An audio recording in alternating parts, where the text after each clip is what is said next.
All right. Cool. Hello, everybody. It is Friday night, and we all know that means it's time for another episode of Heavy Metallurgy. I am one of your regular hosts, Aaron. And if you're looking at the screen right now, actually, I said Aaron. My name's Alan. I'm getting ahead of myself, already introducing guests. But yeah, so Alan is here. And if you look around the screen, our usual co-host, Marty, is not here. He's taking the evening off, but that's okay because I've recruited not one, not two, but three excellent guests returning to Metallurgy to talk about a topic that, based on our emails over the past couple of weeks, everyone I think is very, very excited to dive into. So we're going to be talking about the first decade of heavy metal's existence, the 1970s, instead of our typical 80s, 90s, and 21st century dives into heavy metal. But let's introduce everybody who is here. So let's talk to the real Aaron first. Aaron, how are you doing tonight, man? All right, man. Digging in the stacks. I've been listening to a lot of rap and that sort of thing lately, so I sort of had to give myself a little refresher last night. And it's funny because there were some records I'd sampled through a little bit, but there were a couple where I was like, I know I love this one, but I can't remember it. I put it on, and like within the first like 3 notes, I was like, oh yeah, this is great. Yep. Sometimes you just need a quick freshen up on some of the records. I know how that goes for sure. I also want to say, before I go to the next guest, quick hello to everybody who's in the live chat. This is a pre-recorded episode, so there's a reason I'm not putting comments up on the screen. We filmed this one in advance, but some of us will be in the live chat to converse with y'all and see what kind of fun stuff y'all are posting. We just can't put them on screen because we had to record this one ahead of time.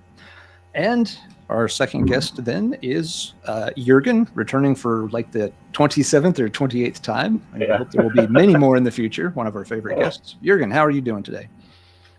I'm fine. A little bit hectic today, but hey, that's it. Yep. Hopefully the hectic part is done, and now you can just relax and do the fun part. For sure. As we are recording this today, no beer, only water. Okay. Yep. You know Jurgen's been on the go if he needs to rehydrate rather than have a beer. All right. And last but certainly not least, returning to Metallurgy is Janne Stark. Janne, thank you so much for coming back on the show. We had a great time with you last time. Been looking forward to having you again. Thank you for having me. I love this nerdy stuff. And, as a record collector, this is just so much fun talking about all of this. So yeah, happy to be back.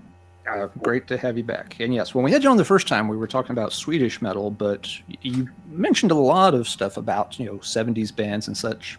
So I figured this would be a topic that you would be perfect for when we got around to doing it. And so yeah, I'm really happy we could get you included in this conversation. Before we dive in, does anybody have any stuff they'd like to mention? Let's just go back around the horn. Aaron, anything happening over on the Metal Theologian station that you'd like people to know about? Well, I finally hit 3,000 subs, so thank y'all for helping make that happen. Other than that, very cool. It's a pleasure and an honor to be back on with Alan, and Jurgen, of course, is a friend, and I'm very happy and honored to meet Janne for the first time, too. So I want to thank you all for inviting me to join in this. Oh, you're always welcome. And yes, it's always a great having you on board. Jurgen, how are things over on your station on YouTube?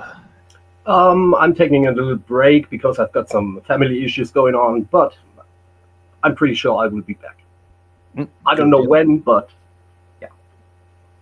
That's okay. Sometimes you got to deal with other stuff. If anybody missed it, Jurgen did review the new Sodom album for Heavy Metallurgy. Did a great job with it. It's a really great opening clip of you. I was not expecting that whatsoever. The Jurgen Angel Ripper persona kind of came out in full force. So if anybody has missed that album review, definitely go check out Jurgen's take on the new Sodom album, which is a really good album too. And Janne, anything that you'd like to let folks know about? I think you've got some live dates coming up. Yeah, we've we're doing quite a lot of stuff with Falling Hazard, which is, as I see on your really nice T-shirt there, Thin Lizzy tribute band that I'm playing in as well. Mm-hmm. We're doing a lot of dates in Sweden and Denmark. And unfortunately, we were supposed to play next week, do our first gig with Constantia. Unfortunately, our singer had a family matter, actually death in the family. That's unfortunately well, we have to cancel. So, I mean, we've released 4 albums, and this was supposed to be our first live show. Oh, wow. So we'll see. They want us back next year, so we'll see what happens. Okay. Yep. Yeah. Obviously, again, got to take care of Also, family matters first. And there's also this album's coming up with an English or a British metal band called Nerve Star that I'm part of, which is classic 80s heavy metal. And also a 70s oriented hard rock band called Eternal Wheel that has we just finished the new album. So there's a bit of stuff coming. Good deal. Good deal. Yep, still involved with a lot of projects. So yes, everybody definitely check out what Janne is doing if you get the opportunity. All right. So our topic for this episode is, again, talking about heavy metal in the 1970s. And right away, I want to discuss a couple of things with y'all before we get into showing tons of cool albums and stuff. I think for many heavy metal fans, there's this kind of narrative about the origins of heavy metal. You look it up in the great, giant book of history, and it says that, Tony Iommi invented heavy metal on February 13th, 1970, with the release of the first Black Sabbath album. He plays a tritone. Black Sabbath becomes the first heavy metal band. And then later in the 70s, Judas Priest and Motorhead kind of set the table for the new wave of British heavy metal. And there's a lot of time there that doesn't get much attention. It's a bit glossed over. And it's like, well, what else was happening in between? And for a lot of people, the narrative seems to be, well, there was Black Sabbath and a lot of these hard rock and classic rock bands like Deep Purple and Led Zeppelin. But when you go back and look, those were called heavy metal at the time, but now they're relegated to those hard rock and classic rock bins. So kind of my first question for y'all is, why does that happen? Why is there a kind of almost like this void in a lot of people's minds regarding heavy metal during the 1970s? That it's Black Sabbath at the start of the decade, Priest, Motorhead, and the new wave of British heavy metal at the end of the decade, and in between it all gets sent over to the classic rock bin instead. Aaron, let's start with you. I know this is something that you've thought about and have some things to say. So what is your take on this phenomenon? It throws me because heavy metal fans are so into their history. We so love talking about the history of heavy metal. But then this chapter of heavy metal's history, it's almost like you look it up and it says page not found. Here's the first thing I want to point out, okay, is like if heavy metal just becomes rock or like classic rock, if you turn it around, that means we won. Well, in a way. But I mean, I kind of get a little bit in the weeds with this because what I really think it is sort of a larger phenomenon, which is the fact that language changes. Mm-hmm. I mean, there's a stupid example, right? But if you use the word gay with someone now, right, it doesn't mean the same thing that it meant in the 80s. And it sure as hell doesn't mean the same thing that it meant 100 years before that. Language changes quickly. And since we use it every day, we don't necessarily know. And, but across generations, sometimes these things get lost. So I think a big part of it is that just that these things don't sound as extreme and as heavy metal to younger people who sort of grew up with this stuff in the way that it would have struck people in 1974, to pick a year that wasn't, the first Black Sabbath record or something like that. You know what I mean? Mm-hmm. No, it's a very good point that, words do change their meaning and the style has evolved quite a bit over time. So I think the easiest analogy is that black metal doesn't mean the same thing that it used to mean. Black metal now means something really specific. And what people call black metal, I mean, you and I could argue about Running Wild, right? The first 2 Running Wild records. I have argued about that with people, yeah. Yeah. And Sodom and shit like that, that is not black metal by today's standards. Merciful Fate sure as hell was never black metal by those kinds of standards. It's like the opposite of modern black metal musically, because it's so competent and so well written as opposed to just like gnarly and just like lo-fi, Yep. And I think it's the same thing. The language changes, things take on new meanings over time, and that's what we're seeing in action over the course of our own lifetimes. Yeah, it could be. Now to counter one thing on the black metal example, with those bands, Fate, Venom, Sodom, and such, you're right. By modern standards, they don't get considered black metal. But when people talk about them, they're just first wave black metal. Kind of has become the term people apply to it. So it's like people still will acknowledge, okay, they are black metal, or they used to be called black metal. We haven't relegated them to we didn't dump them into thrash or classic rock or 80s rock or something. So they did get to kind of retain that black metal tag, although we do now partition them off into first wave black metal, which we don't do so much with 70s stuff. That's true. I feel like it's kind of a retcon, honestly. I mean, unless people are really into it, I don't think they're saying that, I think the idea of 70s metal as not being metal is a lot more mainstream than the idea of first wave black metal being black metal, if that makes sense. Yeah, it does. No, it definitely does. Yep. Jurgen, let's let you jump in here. What is it with people and 70s bands not being called heavy metal anymore? Scott Waters has talked about that a couple of years ago. A lot. In quite a lot of videos, and he showed the proof. He had the old 1770s magazines, and the term heavy metal was used. So where does the term heavy metal come from? Is it really that Steppenwolf song? Or was it someone else? Was it a magazine? Was it a band that called them heavy metal? A lot of people are talking about Black Sabbath, but what they forget, even with pretty early on with the third and fourth album, they started to use Hammond organ and became a lot more proggy. Oh yeah. The first Black Sabbath album, is it a heavy metal album? It's got a lot of bluesy stuff on it. A lot. So yeah. And the jazzy drumming. Was heavy metal, is it for the music or is it for the sound? Oh, good points. Yeah. And Scott Waters has talked about that. There's another channel, it doesn't have a huge following. It's called Music is a Journey. And he did kind of the same thing a couple of years ago, where he went through a lot of old 70s music magazines. And he was kind of able to pin down that, especially by the very end of 74 and especially issues from 1975, the phrase heavy metal was everywhere in terms of the writers talking about it as a style and the bands calling themselves and calling their contemporaries heavy metal. So yeah, it was certainly locked in place by 75 as a specific style that even the artists were using to reference themselves. Janne, what are your thoughts on this? I've actually been diving into this subject quite a lot lately, because I'm currently writing I've written the encyclopedias of Swedish hard rock and heavy metal, and I'm currently and for the past couple of years I've been working on the history of Swedish hard rock, and I've also been checking out old Swedish magazines from the early 70s, and when the term heavy metal, and actually in Sweden it was never called. It actually went from pop to hårdrock, which is hard rock in Swedish. And the term hard rock was not actually, when Deep Purple came out in the early 70s. It was heavy pop here in Sweden.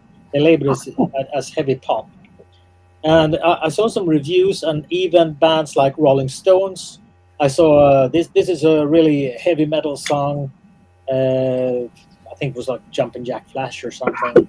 And so I think back here in Sweden in the 70s, it was like the term hard rock or heavy metal was used to describe something that was a lot like harder, heavier than kind of the rest of the music. So it wasn't like particular bands and stuff, because some of the bands, when I look back at these magazines, like I would never call this like Rolling Stones heavy metal or hard rock.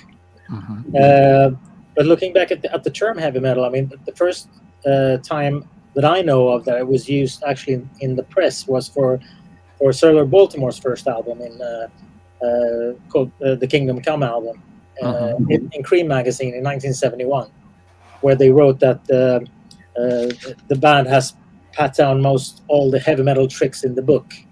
And I believe that was actually the first time it was really mentioned in the press. But also, I know Blue Oyster Cult was quite early as well, using the term heavy metal. I mean, I don't think anybody calls them a heavy metal band anymore, even though they have a song called like heavy metal or Black and Silver. But here in Sweden, the term heavy metal, I think, didn't come in until the late 70s with the new wave of British heavy metal. Then around that time, the term heavy metal was more used here in Sweden.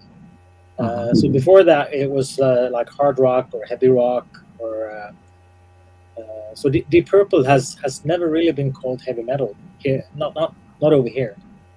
Okay. And Black Sabbath has, I think that it's more been called doom metal or doom. Not really heavy metal here either. I think that was more like bands like Saxon, Iron Maiden, and that late 70s era when it became the new wave of British heavy metal. All right, and one thing, and there's are some early references like you mentioned, the Sir Lord Baltimore, Humble Pie. There's a very early review with them kind of being referred to as heavy metal, and not in a complimentary way for that. And that's another band that very few people would ever really consider metal as such. But I want to circle back to Jurgen's points about Black Sabbath, because out of all those bands, the Led Zeppelins, the Purples and stuff, Black Sabbath is the one band that has always retained that heavy metal label. Deep Purple, at least in some territories, was heavy metal once upon a time. Now they're not. Same with Led Zeppelin, same with Uriah Heep and such. But Black Sabbath is, again, when we go back to the great history of heavy metal, chapter 1, Black Sabbath is the first heavy metal band, and it's just accepted. But like Jurgen pointed out, a lot of material on this debut, Black Sabbath album is bluesy, jazzy. There's some things on here you can call heavy metal, but there's a lot that you can't. Why do you think Sabbath gets the pass? Why was Black Sabbath the band accepted as the originator when all the other bands that were their contemporaries playing similar styles at the time and called heavy metal in a lot of places at the time now don't get to still wear their I'm a heavy metal band t-shirt? So Aaron, let's go back to you and start again around the horn here with you on this. Why is Sabbath the one band that got to keep their metal street cred? Before I get into that, actually, there's one other thing that about the heavy metal designation that I got to mention a minute ago, and that is that for pretty much all of heavy metal's history, until like the last 10 years, people look down on heavy metal. Like, I'm sure I don't have to tell y'all, because frankly, we're all old enough here, that like in the 80s and the 70s before that, critics tended to look down on it, Like those guys in the 70s, they wanted to talk about Bruce Springsteen and Fleetwood Mac, you know what I mean? They had no use for that heavy metal bullshit. That was kids shit, Oh, and I think, I think that only escalated during the 80s with all like the sort of like fear mongering around that shit, to the point where, frankly, the first time I started hearing like bands like NWA, like when that shit was starting to come out, I was like, oh, I get this. This is metal for black kids, But that's kind of gone away in the last, like, really just the last 10 years, which of course is great for us who bought all these records cheap and now they're worth piles of money. But like, there's really been a sea change on that front where even people who are a little bit older, I think, like no longer look at it with the contempt that they did. And I think that gave bands like, especially like the Zeppelins and that, an incentive to sort of disassociate themselves from heavy metal because they didn't want to be looked down on in that way. If it's classic rock, then it's safe to listen to without sort of like, showing everyone what an idiot you are by liking that dumb kids music. You know what I'm saying? Oh, no, that's a really good point. Yeah. And a lot of those bands, Robert Plant's the classic example, he is always pushed back against Zeppelin being called a heavy metal band. He never wanted that association. Yeah, Def Leppard later on, same way. Yeah. And my attitude is fuck them. If they don't want to be I don't care. The reason I have Motorhead filed in my metal section is because I heard Lemmy saying, oh, we weren't really a metal band. So I was like, you're going in metal. Yes, you are, Lemmy. Yes, you are. It works out in the time frame too, right? Like the great Motorhead albums are really right around then, so I think we can get into like the first modern metal record later, maybe. But anyway, so as far as why was Black Sabbath allowed to retain it, I don't know if I really have an answer for that. I actually think that one of the things people overlook, to your point about the blues, is I think people tend to underrate Deep Purple a little bit because they really stepped away from that bluesiness in a way that Sabbath didn't really until like their fourth or fifth album, which maybe isn't quite fair because Deep Purple didn't really do it until their fourth or fifth album either. Yeah, they were just they started earlier, so they're a little ahead of the curve there. Yep. But yeah, I don't know, man. I don't really have an answer for this. Maybe it's just because it was a way to sort of look back, because everyone agreed on Sabbath, you know? And Sabbath didn't have anything like, they didn't have a record like the Book of Taliesin or something like that, where you could sort of look back at it and go, well, that doesn't really count. You know what I mean? They weren't as heavy on the ballads as, say, Uriah Heep, who was huge in Europe, by the way. So, and they weren't made to suffer by their production job the way like the early Blue Oyster Cult records were. You know what I mean? Even the early Judas Priest records, those early Zeppelin records, they really sound turned down and just kind of muddy in a way that the Sabbath records really don't. You know, they sound muddy in a way too, but in a different way that's awesome. It doesn't sound like people were trying to sort of subdue them in the studio or something like that. So I don't feel like I have a good answer for that, though. I've thought about this since you put the question out there starting this, and I'm willing to say I don't know. No, that's okay. There may not be like a set answer. I've always thought it's interesting. Let's see, Jurgen, what do you think? Why is Black Sabbath the one? Maybe it's the lyrical content they did. They were early on with the dark stuff. I mean, a band like Blue Oyster Cult used dark topics as well early on, but they were not that graphic about it. Or a band you mentioned, Humble Pie, classed as heavy metal. No dark lyrics. Trapeze stuff like that was classed heavy metal back in the 70s. Or a band like Queen, for example, but they had totally different topics in the lyrics. Maybe that has to do something with that. No, that could be a good point. Yeah, they were one of the bands to really zoom on that downer kind of vibe more than these other bands, for sure. The second word on the first Blue Oyster Cult record is Satan. Is it? Okay, cool. Yep. So yep, there's some here and there, but yeah, Sabbath did seem to maybe focus on that more. He didn't draw it out the way Ozzy did on that song, though, you know. Yeah, Janne, what do you think? Why is Black Sabbath? Why did they get to be the one? I think it's actually a combination of what you said as well. I think it's the kind of the gloomy, dark, slow, heavy vibe of the songs, the heavy riffs in combination with the vocals or the lyrics. So kind of you have these dark subjects that kind of the music reflects the vocals, and it becomes kind of a unity where or a package where you kind of can identify the lyrics with the vibe of the song and the kind of the bell tones of the song Black Sabbath, which I don't think any band had ever like done in that way before. Also the kind of a, they also had a kind of a naked sound or a simple sound with a heavy guitar, heavy bass, and heavy drums. No keyboards, no frills. It was just very raw, very kind of live, and really heavy. And I think that in combination with the really dark and kind of mysterious lyrics, and that they were kind of, I think the label also wanted them to be satanic, because I mean the upside down cross wasn't the band's idea, it was the label's idea. So I think the way that it all became like a dark metal package, I think that's what's kind of made them stand out. I mean, you had other bands like Coven, which was like a satanic band, but they weren't heavy, and the music wasn't heavy. I mean, Blue Oyster Cult had some really dark lyrics, but they weren't heavy in the music, and especially the sound. I mean, it was some really. They tried to be heavy, but they didn't sound heavy. So yeah, That's my take on it.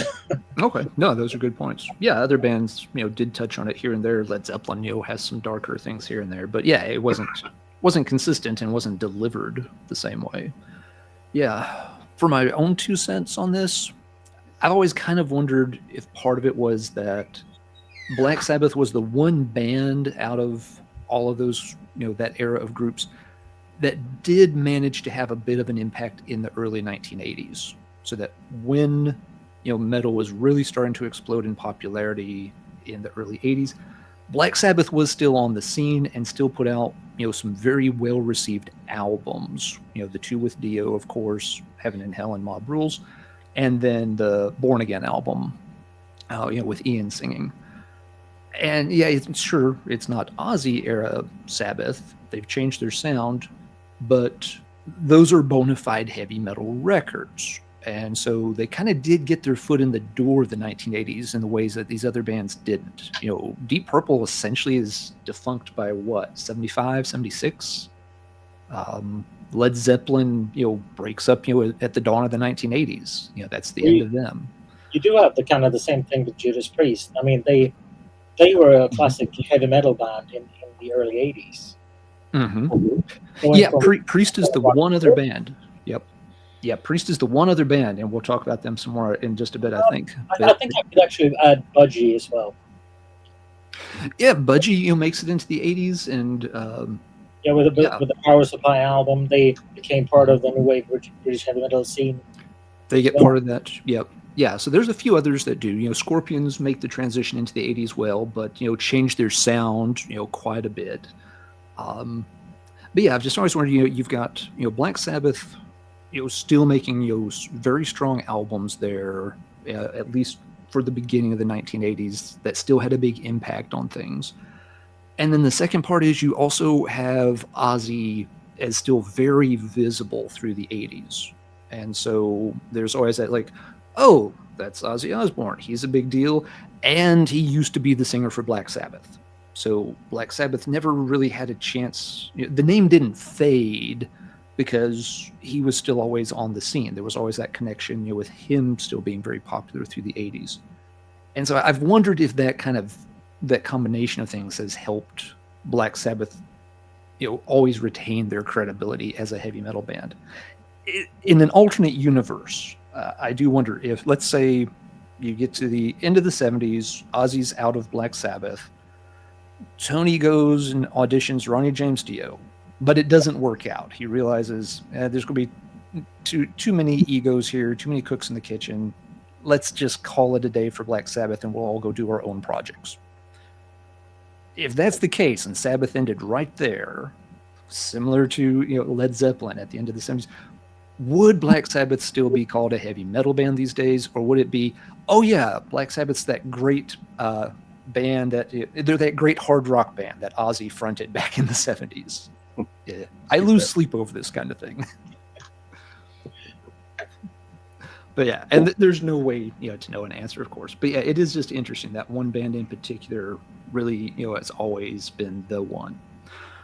All right, well, thank you very much for sharing thoughts on that. Anything else folks wanted to point out before we get into showing some records here? I'm always down to look at records. All right, well, let's definitely get into record mode here. So yeah, we've gotten a good grounding in the topic. Aaron, why don't you start us off? And just a quick reminder to folks watching, this is a pre-recorded episode for Metallurgy, so that's why we're not putting comments up on screen. Nobody's watching this live as we record it.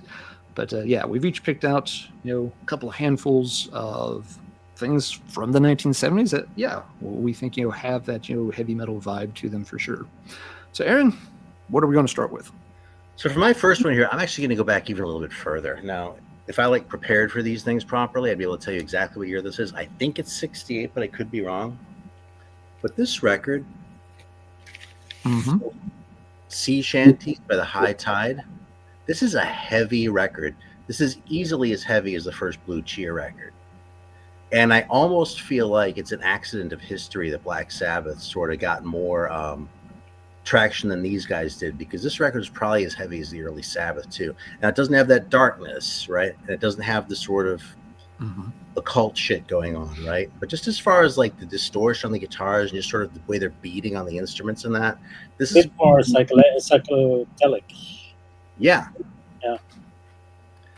Yeah. Anyway, High Tide. I think it's short shrift. Let's say I'll show the gate from here too.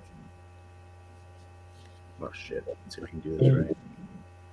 So, very cool record. I think kind of an essential record too, and it doesn't seem to get talked about as much as Blue Cheer or some of these others. So, I want to make sure we acknowledge these guys also as forerunners. They beat the hell out of Steppenwolf. I'll tell you that. I think Steppenwolf. Good deal. Yeah, cool. I don't know that one. I know the Blue Cheer you referenced. That one comes up a lot. But yeah, Blue Cheer. Hear this one. I'll make a note of it. Yeah. The issue with Blue Cheer is like I think kind of what you said there. Blue Cheer is plenty loud. They had the fuzzy, distorted, loud. They had the volume, but if you take away the volume, it's pretty straightforward blues rock underneath. There's nothing. If you take away the volume, it's summertime blues. Yes, it's just you're right back to Eddie Cochran for sure. So, but yeah, very cool one to start out with.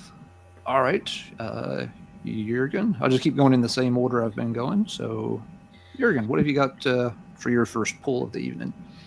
So, my first pick would be a famous singer, and this, by some people, is classed as early new wave of British heavy metal.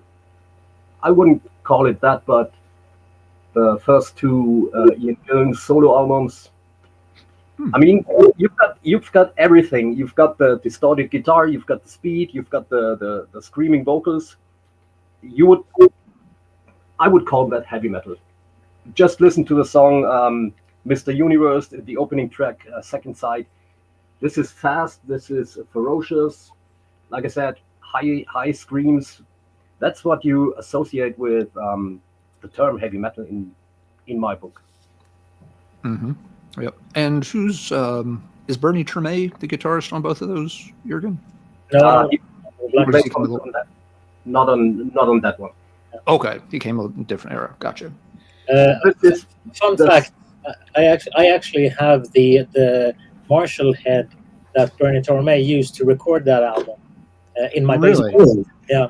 I bought it from Bernie. It has Gillan sprayed on the back, and he used that one live with Gillan as well. And he also used it when he played with Ozzy.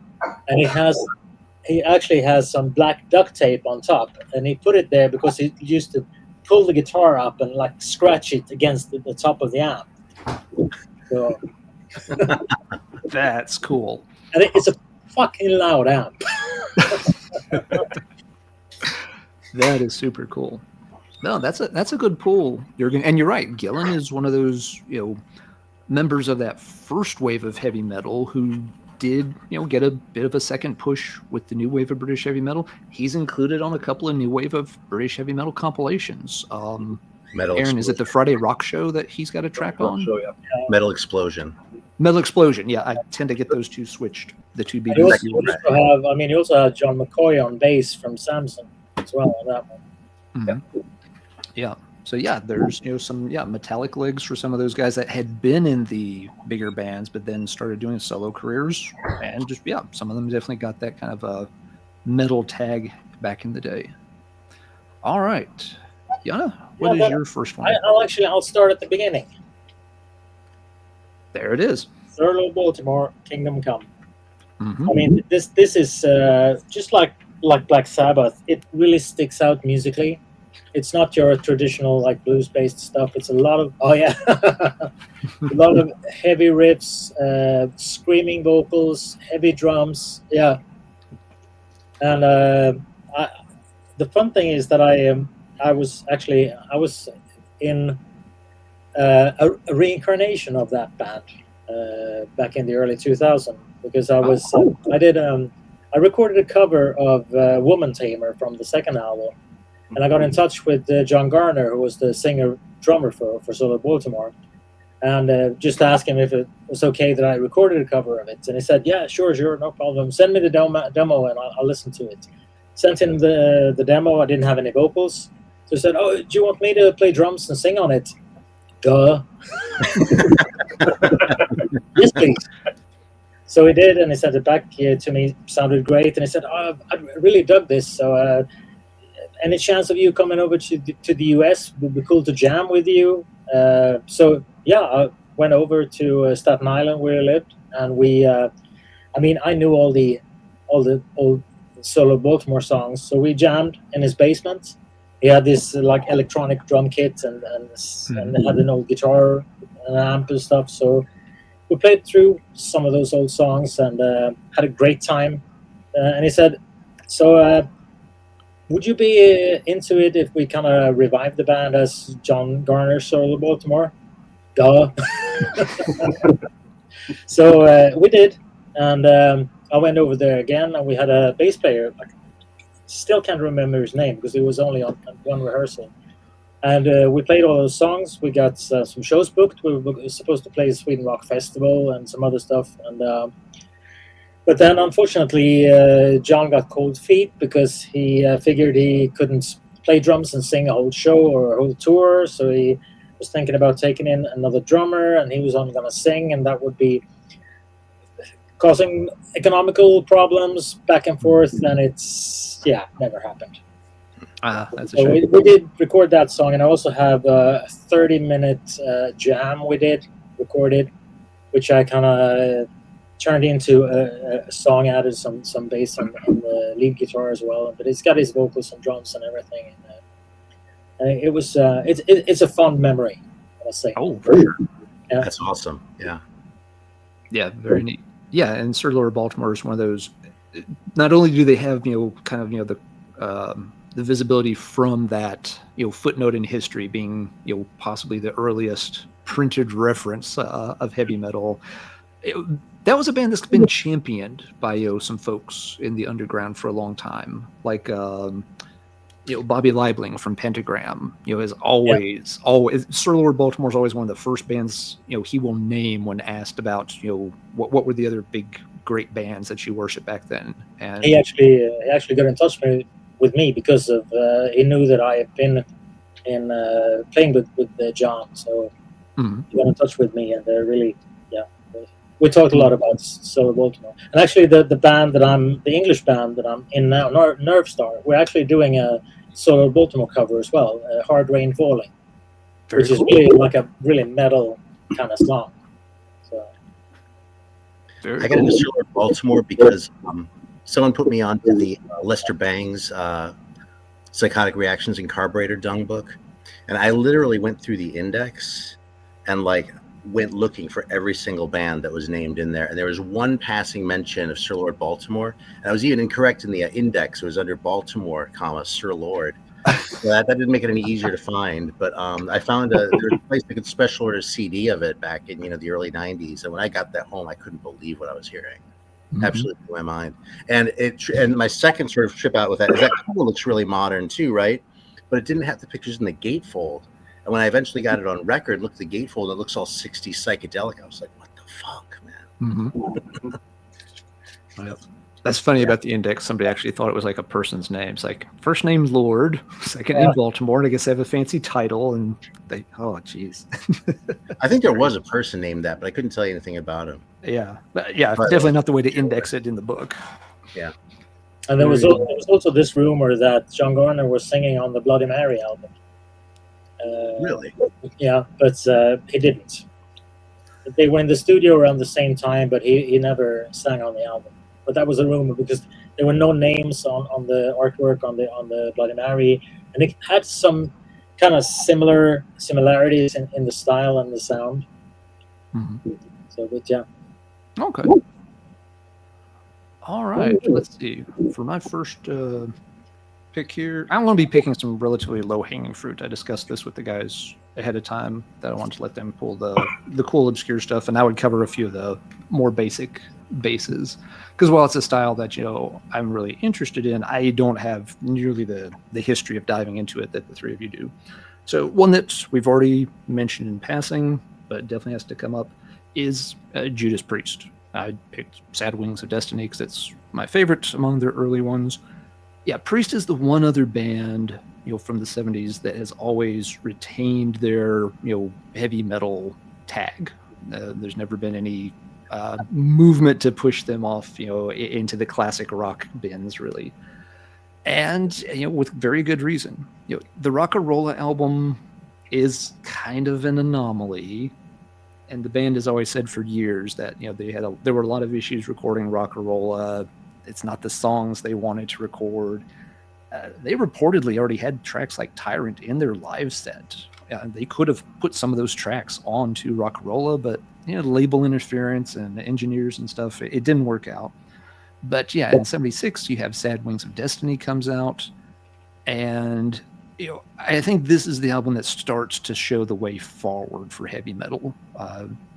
It's obviously a few years before the new wave of British heavy metal and such, but it starts. You've got Victim of Changes kind of gives heavy metal one of its first really epic length, big grand kind of tunes.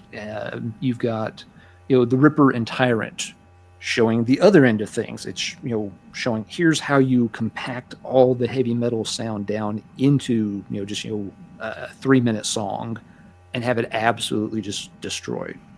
They of course had a 2-guitarist approach, which was relatively rare at the time. Other bands were doing it, and bands did it before Priest, of course, Wishbone Ash and others, but it definitely gave them another dimension to their sound. And so, no surprise that Priest would eventually update their look. Sad Wings still looks very, very 70s with the older logo, with the script font, in the color scheme on the cover and such, which varies a little based on which pressing you get. But within the next couple of years, they would streamline all those things. They would get the sleeker band logo. They would change their stage attire and give heavy metal a dress code that's still followed to this day by tons and tons of fans. One of the most beautiful artworks, I think that is. Absolutely agree. Yeah. I remember this is an album I remember seeing as a kid, long before I was listening to any kind of hard rock or heavy metal stuff. I would just see it in record stores or at record shows, following my dad around when he was buying records. And I always thought it was just an amazing cover. It's one of those covers that just tells a story. You can just stand there and you start building the whole narrative in your head. Even if you don't know what it's meant to represent, you can start putting it together. So gorgeous cover, great tracks. Not everything on here, is pure molten heavy metal by modern standards, but you're definitely starting to see what heavy metal would become just a few years later. So it's always been one of my favorites in Priest's whole catalog. It sounds to me like they were listening to a lot of Queen, like early Queen, when they were making that record on some of those songs with the vocal harmonies and that sort of thing. Oh, yeah, I would agree. I think, Queen was definitely an influence on Halford, how they were performing and how they were writing, for sure. Yeah, I've been known to argue, though, that Stained Class is the first modern heavy metal record. You're not alone in that camp. Yep. As far as, the 80s sound and that. Because even the slower ones, like Beyond the Realms of Death and that sort of thing, are sort of done in more of a metal way, if that makes sense. You know what I mean? Mm-hmm. I actually heard Rock-a-Rolla on Swedish radio when that album came out. And I went and bought the first album. So I actually became a fan on the first album. Wow. Oh, cool. And I still love the first album. And they just they released the 50th anniversary remixed version. And that sounds way better than the original. Nice. But then when Sad Wings came out, it was like another step up. So I was already familiar with the band and I loved their sound and so. But I mean, Sad Wings was like, now they've hit home. Yep. Yeah. I've always struggled with Rock-a-Rolla a little bit. It's got some cool stuff I like on it, but it's not quite the album for me. But I can appreciate it for what it is. But all right, let's see. We're back to the top of the batting order here. And oops, that means it is Aaron's turn. So let's get you back front and center here. Aaron, what have you got here for? Well, I was going to use this one first. I had to get the high tie out of the way, though, but I was going to say that I wanted to come out with a bang. Nice. Because this is a banger of a record, man. This, I mean, it's funny. It's also has that sort of like weird, like abstract, like early 70s look to it. But this is like 70 or 71. And the riffs on this are as heavy as anybody's, man. And it's heavy all the way through. These guys really got kind of wimpy on their next couple of records. Like Mother, Bow to the King isn't terrible. Music I haven't listened to in decades.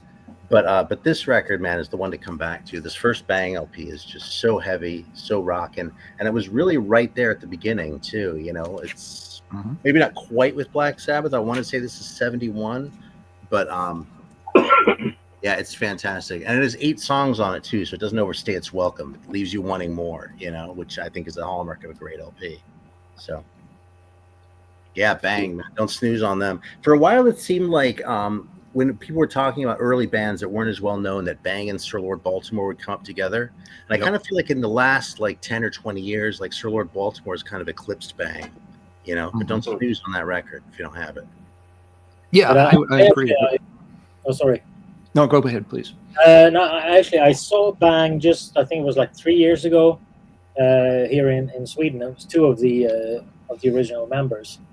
And I mean, it doesn't have the high pitch for the vocals, but they sounded great still. That's and awesome. also, I can recommend to check out there's an autobiography, Frank Ferreira, the bass player. It's really cool how they started out and kind of they just went to a place with their gear and said, "We can play here." There's a lot of cool stories in that one, so I can recommend you to check it out. Very cool. Yeah, Aaron, I kind of remember the same thing you do, early 2000s and stuff. Yeah, Bang was one of those bands that was getting revived, kind of, resurrected a bit. It was people were chatting about them in the same breath as, the Sir Lord Baltimores and stuff. But you're right, I don't hear anyone mention Bang anymore, or a lot less, which does seem strange. My other funny memory with Bang is actually talking to somebody down in your neck of the woods about them years ago. I was at a geology conference, and it was one of those complicated things where one of the other people I knew was at it, and she had her new boyfriend with her, or essentially they were dating. And she says, "Oh yeah, you've got to meet Michael. He likes a lot of the same stuff you do."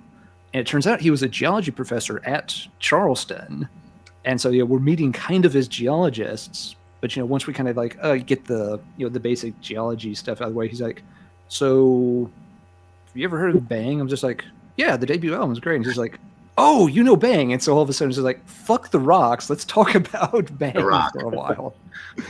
Yeah. So that was always my funny association. It was kind of the band, and Anne is standing there's just like, "Oh God, they're going to stand here and geek out on this for a long time, aren't they?" and she wandered off to do something. She's like, "I'll come back and check on you boys later. You have fun." Actually, they released a new album in 2023 called Another Me. And it's actually pretty good. Oh, okay. Yeah. I'll check that one out. All right. So very good pull, Aaron. Let's see, Jurgen, you're number 2, please. Yeah, that Bang album is a banger, and nowadays it's classed as the US Black Sabbath. Yeah, at least here in Germany. So my next pick is 1972, and Jerusalem's debut album, self-titled. So this band was produced and discovered by Ian Gillan, which I showed earlier. It is a little bit like Deep Purple. It doesn't have the soaring vocals, and they don't have an organ player or keyboard player. They worked with two guitar players. So yeah, it's rough and ready. It's got a little write-up from Ian Gillan, and he talks about it's raw and doomy and rough, and I listened to it yesterday, and it's an awesome album. And just look at the cover artwork. This could easily be on a really bad C-class 80s metal band. Yep. They also released 2 albums in 2014, 2015, which are well worth checking out as well. Not as heavy maybe as the first one, but they're actually pretty good hard rock. I think they call it, let's see, Escalator and Black Horses. Yeah, their second album came out in the early 90s, I think. They had a long break, and they were out on Mausoleum Records. Yeah. Angel Air released these 2 CDs. So. Okay. Yeah, the Jerusalem albums always had a really good following and a good reputation in underground circles. So that's when it doesn't get immediately thrown out there, but it's, like in the next group of bands, people that dig a little deeper will find. So yeah. It's one of those that took me a little longer to get into too, actually. I feel like I've got to say this. If you listen to it and it doesn't blow you away, put it away and come back to it later and do that a few times. And eventually, hopefully you'll do what I did. Just go, oh my God, this is great. Mm-hmm. Good deal. All right. Janne, what have you got? Okay, so I'm actually going to Jurgen's home grounds. Oh yeah, that is one brilliant, raw, heavy, riff-oriented banger of an album.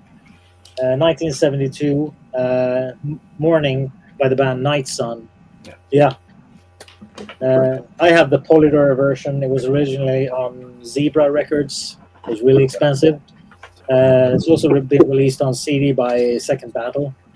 And I mean, songs like Plastic Shotgun, Living with the Dying, Got a Bone of My Own. I mean, really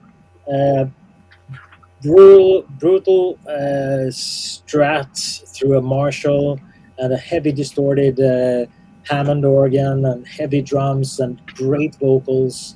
I mean, it's for 1972. This is really, really heavy, and it's always been one of my favorite albums. Love that one. Yeah, I think you can class that heavy metal because it's got the hectic element that we usually associate with heavy metal.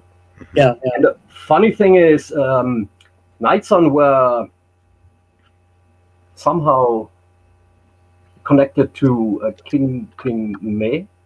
I don't know if you've heard that. Connie Plank. Yeah, and they were all from the same area. Oh, yeah. So that 2066 and then also a great record. I wouldn't class that hard rock or heavy metal. It's a little bit more psychedelic, but great record as well. Yeah. Good deal. The Midnight Sunset is one of those that people that know that album tend to worship that album. Yeah. Mm-hmm. Yep. And the funny thing is that none of the members did anything in the heavy metal or hard rock era at all. I think one of the guys, Gessner or something. I think he became like a classical musician or went into a totally different era, and none of them did anything heavy after that. But I found that there was actually there is an interview on the internet about the band and how they recorded the album and everything. It's a really interesting read. Nice. All right, let's see. A minute ago, Jurgen mentioned a band that was kind of billed as America's Black Sabbath. That tag's been applied to a few bands here and there. There was a band that was tagged as the Scottish Black Sabbath called Ironclaw back at the dawn of the 70s. This is a compilation of stuff. They did some studio recordings here and there. But yeah, they got their start very late. Some of the guys were starting to jam like in the late 60s. But then going to like when Led Zeppelin was touring the UK, they saw them and that kind of helped refocus them. So they started drifting, kind of adjusting their sound to Led Zeppelin. But then they also heard the first Black Sabbath album. And in the liner notes here, flat out admits like, we pretty much just instantly became the world's first Black Sabbath tribute band. We learned the entire debut album and just, would play the entire thing in our live sets. And then, they started writing their own tracks and did fairly well. They actually had a chance to meet Sabbath. I don't know if they played with Sabbath, but they did get a chance to meet them when Sabbath was on tour. Gave them one of the demo tapes. And the story has always been that Sabbath's management kind of sent word back that they basically threatened the band for sounding too much like Black Sabbath. It's like, you guys have to knock this off or we'll take legal actions, copyright violations, blah, blah, blah. Which sounds like so much horseshit. It's like, how are you going to, sue a band for sounding similar to your band? Right. But that's was part of the Ironclaw story. Again, to my excuse me, at least back in the day, they never did, land a full record contract or anything, but they went through some lineup shifts. They recorded some more demo tracks here and there with different lineups of the band. So there's a lot of stuff included on here. This is a Rockadrome or reissue from much later, of course. But yeah, just a good example of, really right as soon as that first Sabbath album hit, there were other musicians who were dropping what they were doing and starting to, go in that direction. And one thing I really like about this particular compilation, in the liner notes, you can tell that somebody was keeping a diary through the whole time. Because with, a lot of liner notes when these bands are interviewed decades later, it's like, well, we did that sometime in the early 70s. When you go through the Ironclaw liner notes, it's always like, on August 31st, 1970, we did this in this location. And then 3 months later, in November 13th, we were in this studio recording that track. They have everything pegged down to the day for all of their early activities, which is pretty cool. The only way that happens is if somebody wrote it all down at the time in diaries and managed to keep all those volumes over time. But yeah, a lot of cool songs from the early Ironclaw sessions. If folks are looking for sort of Scotland's almost answer to Black Sabbath, well, there you go. Check out this one as well. Oh, let's see which one we've got. Switch over here. Ironclaw, a different game. It was released in 2011 by Ripple Music. Same band and the same style. Really good album as well. The singer on this one, I'm not sure if it's the same singer as on the original, the first album. But this guy, Gordon Brown, sounds very much like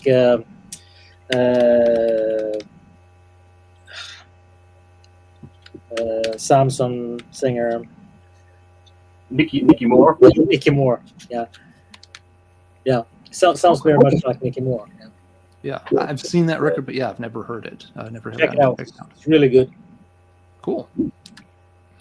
All right. I believe then we're ready for round 3. So, Aaron, back to you, sir. Oh, man. All right. All right, here we go. Let's go for an obscure one. This is a fantastic record. El Ritual from Mexico. Okay. This is the only record I own that has a drum solo in the first song. And that song is called Satanas.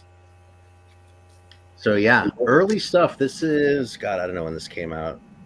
71, 72, 73, somewhere in there. And I mean, Jesus, that logo. If I saw that on a private press record, I wouldn't even bother sampling it before buying it. Yep. Very heavy, very intense. Like there's psychedelic aspects to this, but they're done in a really sort of dark way. Like there's this long intro in the whole thing where it's like, sort of spooky and shit like that. And they were really going for it with the heaviness in that. And when I was first getting into this kind of stuff, I was like, oh yeah, I've listened to a lot of Mexican bands lately. And people were like, oh, like mariachi shit. I was like, no, like hard rock, like in your face. So yeah, don't snooze on these guys, man. I've never heard of that one. That sounds cool, though. And yes, that logo would just be one of those moments where you say, shut up and take my money. Totally. 100%, man. I'll actually give you another little collector tip. I don't always do this sort of thing because I like to keep my sources. But anytime you see one of these, the label is called RAF, or RAF out of Mexico, RAFF. And they had this series, Hot Rock. And anytime you see that, the record is probably worth listening to. Like, of the Mexican records I pulled here, probably 2/3 have that on them. Huh. Okay. Good tip to know. Yeah. We'll see if I show them all, but Good deal. All right, Jurgen, your third choice. Okay. This next band is associated with one song in particular, but they don't get the attention anywhere. Golden Earring. Mm-hmm. This is the album from 1971, and this is fantastic. A little bit prog rocky, but I think when we talk about 70s heavy metal, a lot of proggy stuff will show up, a lot of bluesy stuff. this is a fantastic album. It's moody, it's dark, and it has heavy parts in the songs. So yeah, don't sleep on them. Yep.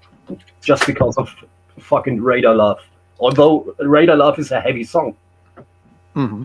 It's a cool song, but yeah, there's a really good example of one of these bands that they everything about them has gotten kind of boiled away, and there's only this one song left. And yeah, many people could not name another Golden Earring song at all, but they know that one, which I'm sure for the artist has to be a little frustrating. It's like, we did other good stuff too.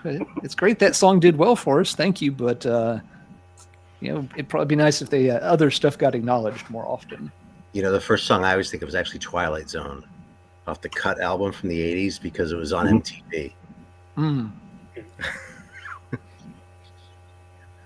All right. So let's shift over to Janne and see what Janne's got number 3 on his stack. Going back to 1970, again, early one. Truck Tracks. The drummer of this band is a guy named Bill Daffern, later known as Will Daffern or Willie D in Gary Moore's G-Force. He was on the 3rd Captain Beyond album. He was in Zoomlands, Pipe Dream. On this album, he was the drummer. This is like early riff-oriented 70s hard rock. Song called Country Woman. Style-wise, it's kind of similar to Bang, actually. Song like Country Woman, Yellow Cab Man, that kind of stuff. And it has been reissued on CD as well. Not that easy to find on vinyl. It was actually on Columbia Records, but early riff-oriented 70s hard rock with William Daffern on drums on this one. I've seen that, but I've never read it. So now next time I see it around, I'm going to. You better believe. There's a reissue of it at one point. I don't know if it was legitimate or not, but I remember seeing it at a record store. Oh yeah. Is Yellow Cab Man the Gun song? Could be, yeah, because it's only on that one. It says BMI. Oh, there we go. So, yeah. That's a great song. Yeah. Oh, good eye, Aaron. All right. Let's see. What have I got here next on the stack? We'll do another entry in the series of bands attempting to be the next Black Sabbath. Bang was meant to be a U.S. Black Sabbath. They're one of the bigger record labels, and I'm a little rusty on the lore here. I don't remember if it was CBS or someone else, but they literally, had sort of an unofficial contest of like bands sending in demos looking for America's answer to Black Sabbath. And one of the bands that made it pretty far in that search before the wheels fell off was called Sudden Death. And this got put back out with the demos on it by Rockadrome years ago. Rockadelic, yeah, sorry. And kind of the copies dried up very fast. It was, kind of starting to creep up there in price. Thankfully, just within the past 2 or 3 years, somebody else has put it back out. That's what this copy is.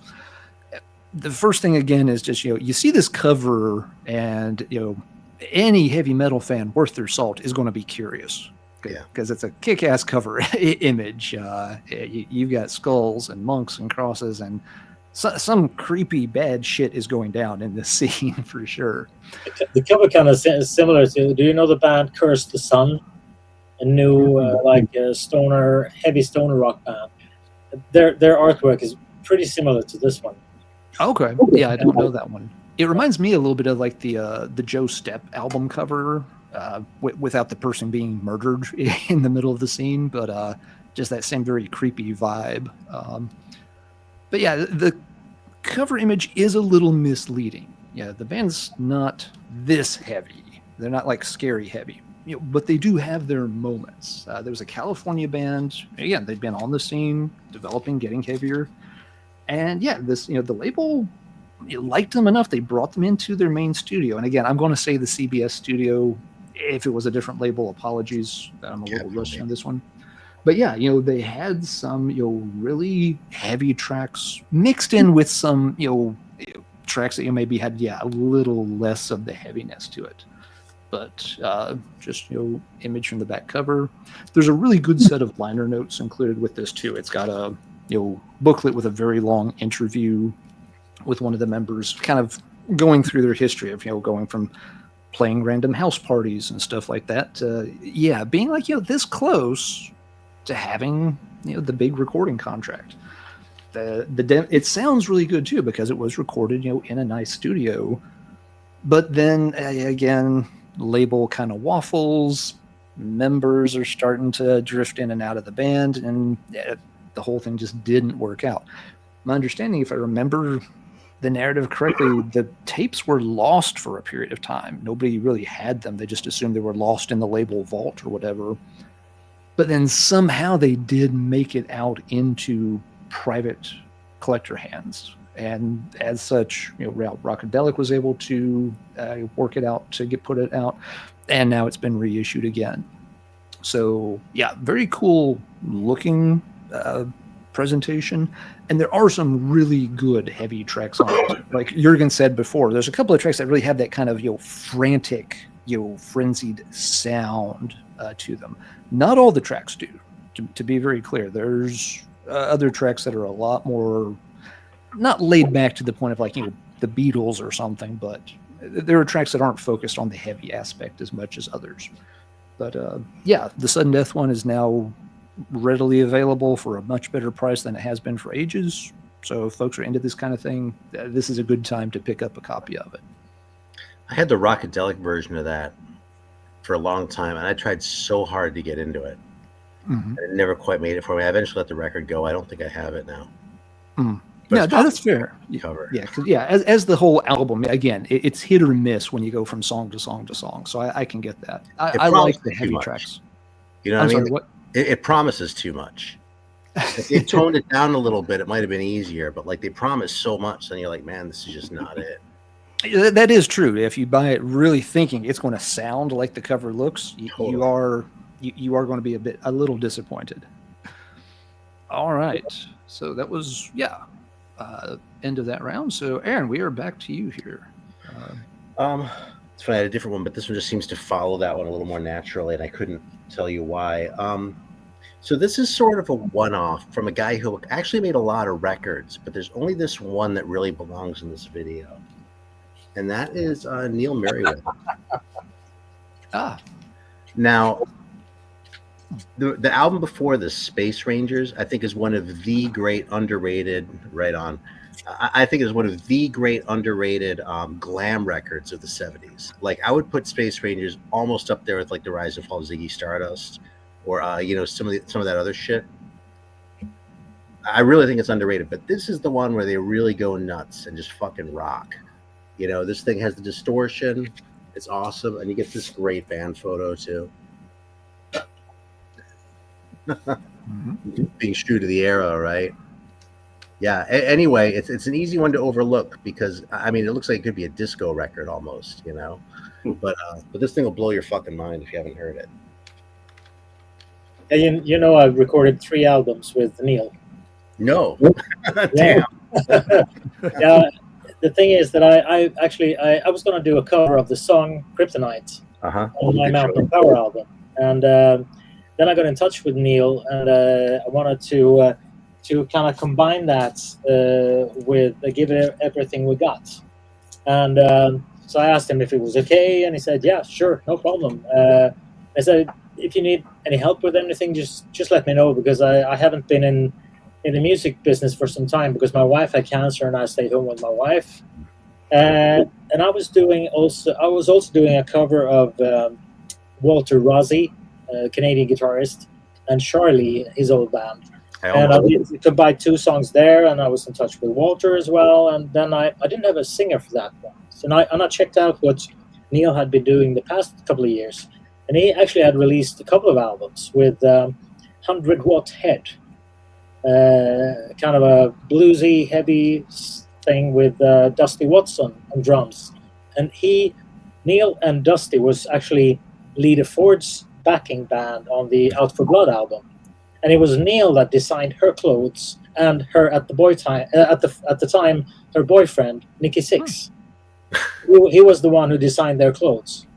Oh, cool. He didn't get paid for it though, but and he actually recorded another album with Lita, and it didn't get paid for that one. So I actually have the entire unreleased Lita Ford album here because it didn't get any money from the label. So he kept the master tapes and everything. Mm-hmm. But anyway, he so I sent him the song and asked him if he would be interested in singing it, and he said, "Yeah, sure. It'll be great therapy for me." So he recorded it, and it sounded stellar. It was really, I mean, he was, what was, I think it was like 72 at the time, and he still had a kick-ass voice.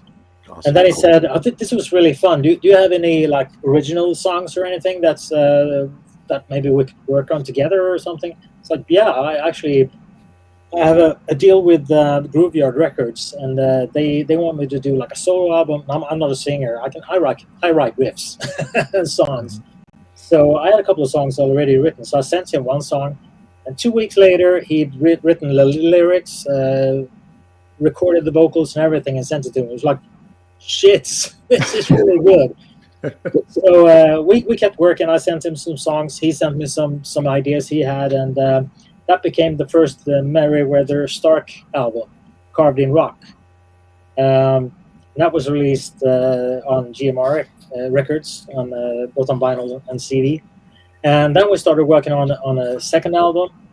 And I went over to Las Vegas, where I lived, and we started working on the album. We had the songs were more or less ready, so we just had the drums to do, and we had a local drummer, Michael Mayones, who recorded the drums in Neil's studio. I was being there for 2 weeks, and we had finished in like 3 days. So okay, what are we gonna do? And then another local studio had contacted Neil because they liked his old stuff and asked him if he wanted to check out the studio. We went there, and it was the Skeleton Key Studios in Las Vegas, and the guy Bobby who had the studio showed us the studio. We had a great chat and everything, and there was a drum kit there, and he said it's a local, it's like a drummer that we use in the studio here. It's coming by later. So and he came by and he introduced himself, John Wackerman. I said, Wackerman? Are you related to Chad Wackerman? Played with Frank Zappa and all those. Yeah, he's my brother. Okay, cool. And it turns out that John himself, he had played with Lindsey Buckingham, and he'd been on some TV show, the Ron Reagan show, as a drummer and as a conductor or whatever. And he just quit the show because he wasn't really interested in that anymore. And we got invited home to him for dinner.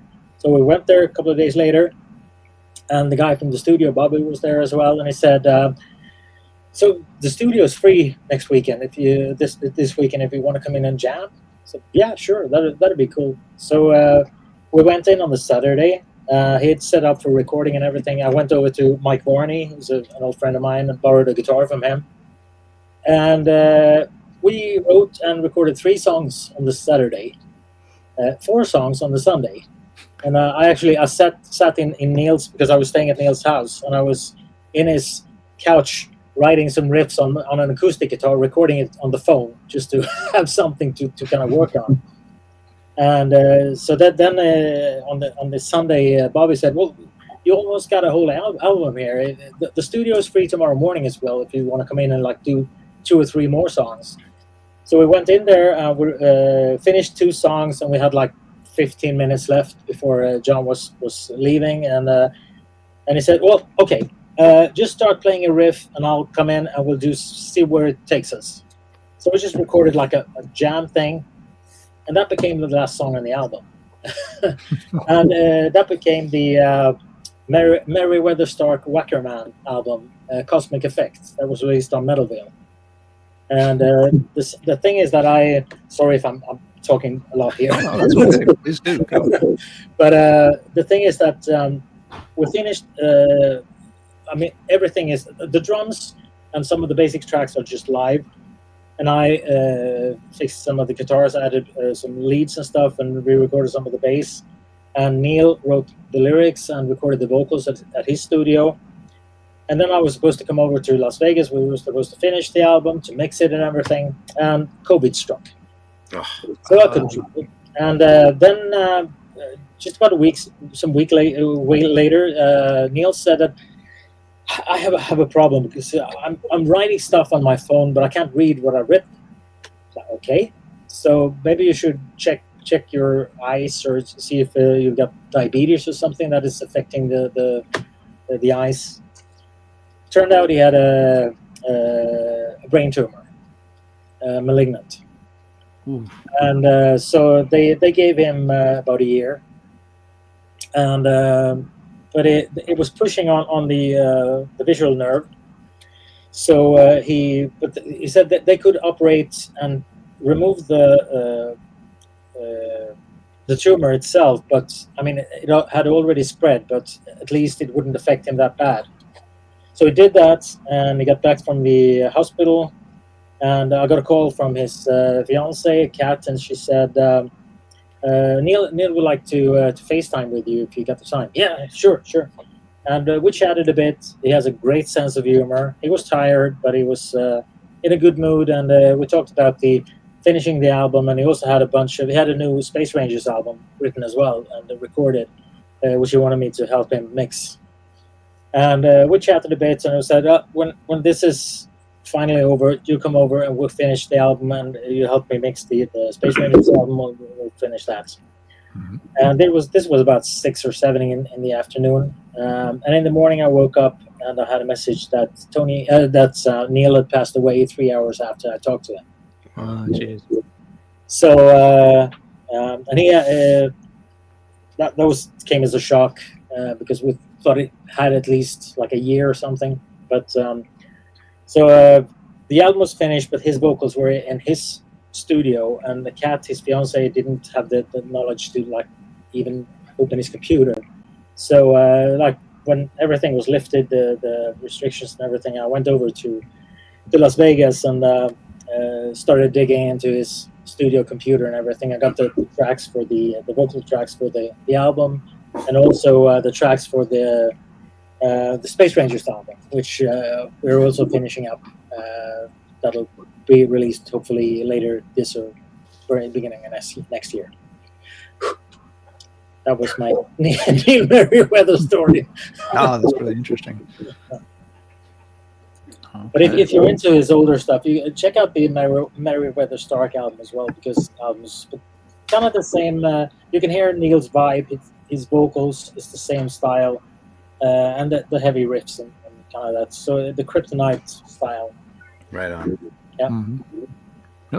Oh, very cool. Interesting stuff. You know, bands like use their initials when they just put their names in the band name. You know, like that HSAS one. Yeah, multiple sclerosis. So it's a little less funny after that story, but. And also the Kryptonite album and the Space Rangers album, they were reissued on Regain Records. I did the artwork and all of that, and we have 2 bonus, previously unreleased bonus tracks on each as well. Mm-hmm. And Neil tells the whole story about Space Rangers, about how it started, and actually that it was actually influenced by David Bowie, and that where we got the name from, and the whole story behind the recording and everything. So that's in the booklet for the reissues. Ooh, very, very cool. Great information. I will shut up. I know, it's great. Thanks for sharing all that, for sure. Let's see. All right, Jurgen. Yes, you're up next. So we're talking 70s, and we have talked about the UK, but we haven't talked about Iron Maiden. So there you go. These guys. Is it like Diano demos or something? No. These guys used. They were called the Iron Maiden, actually, and they released just one 7-inch in the 71 or 72. This is the cover for the German version, and this is the cover for the Portuguese version of the album. It's not really heavy. It's more on the psychedelic side, but the lyrics in the song Falling, the title track for the 7-inch, they summon the black gods of darkness. So yeah.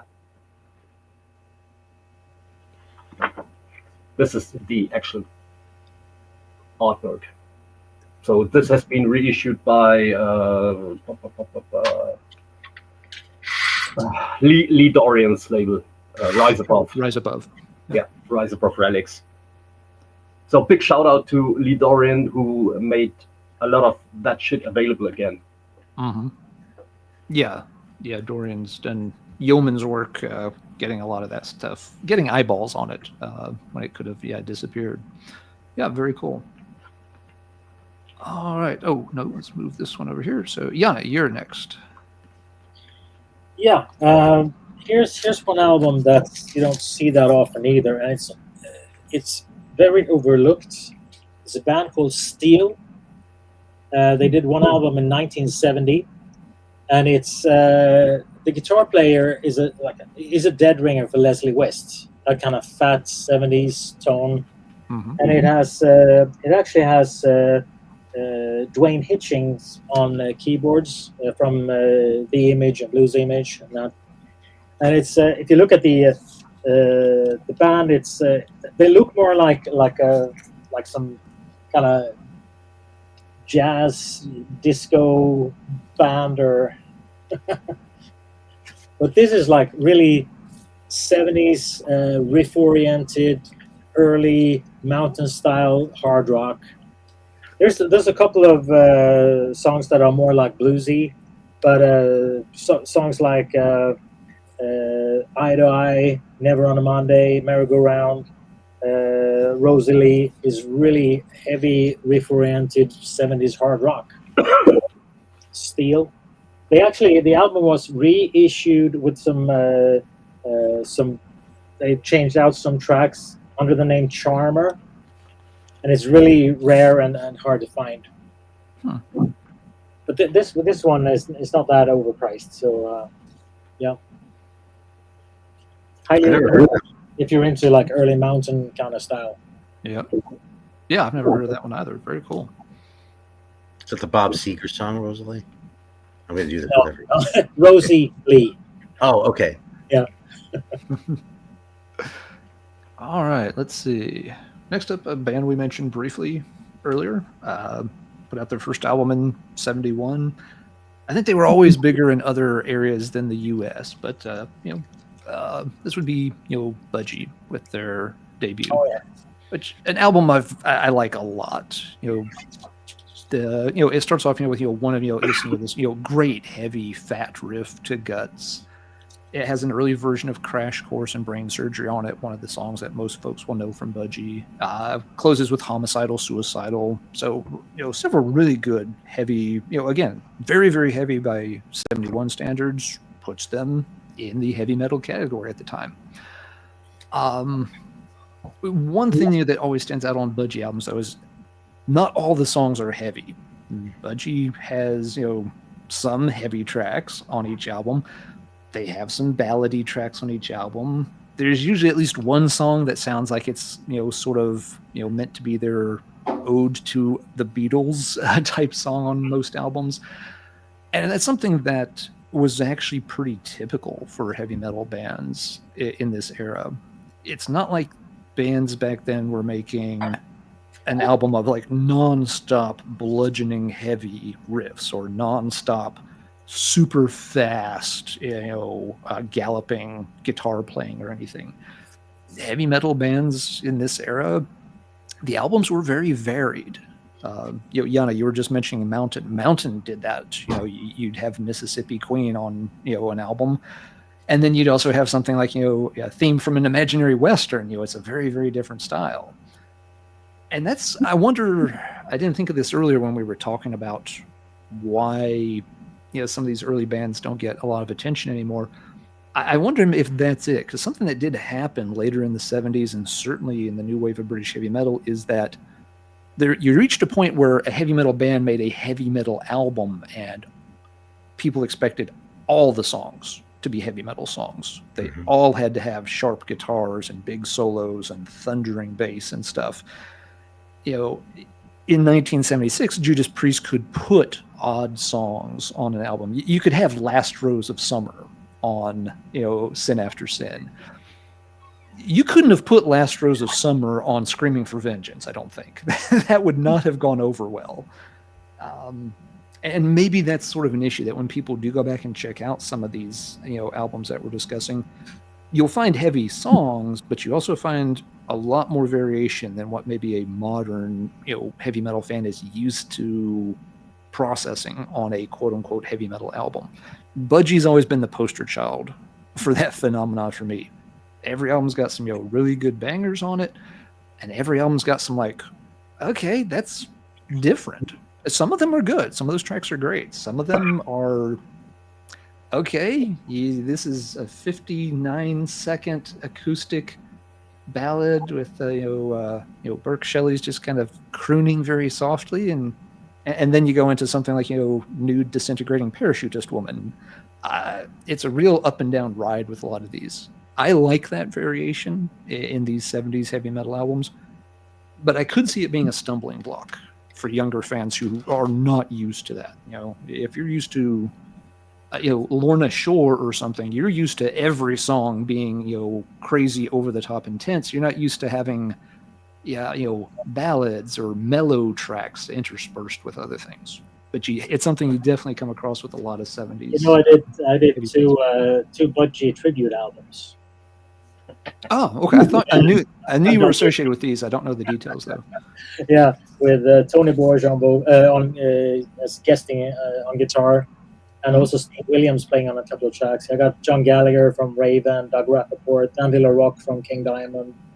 There's a lot of, and Tony Spinner on vocals on this one. He does a really good Burke Shelley.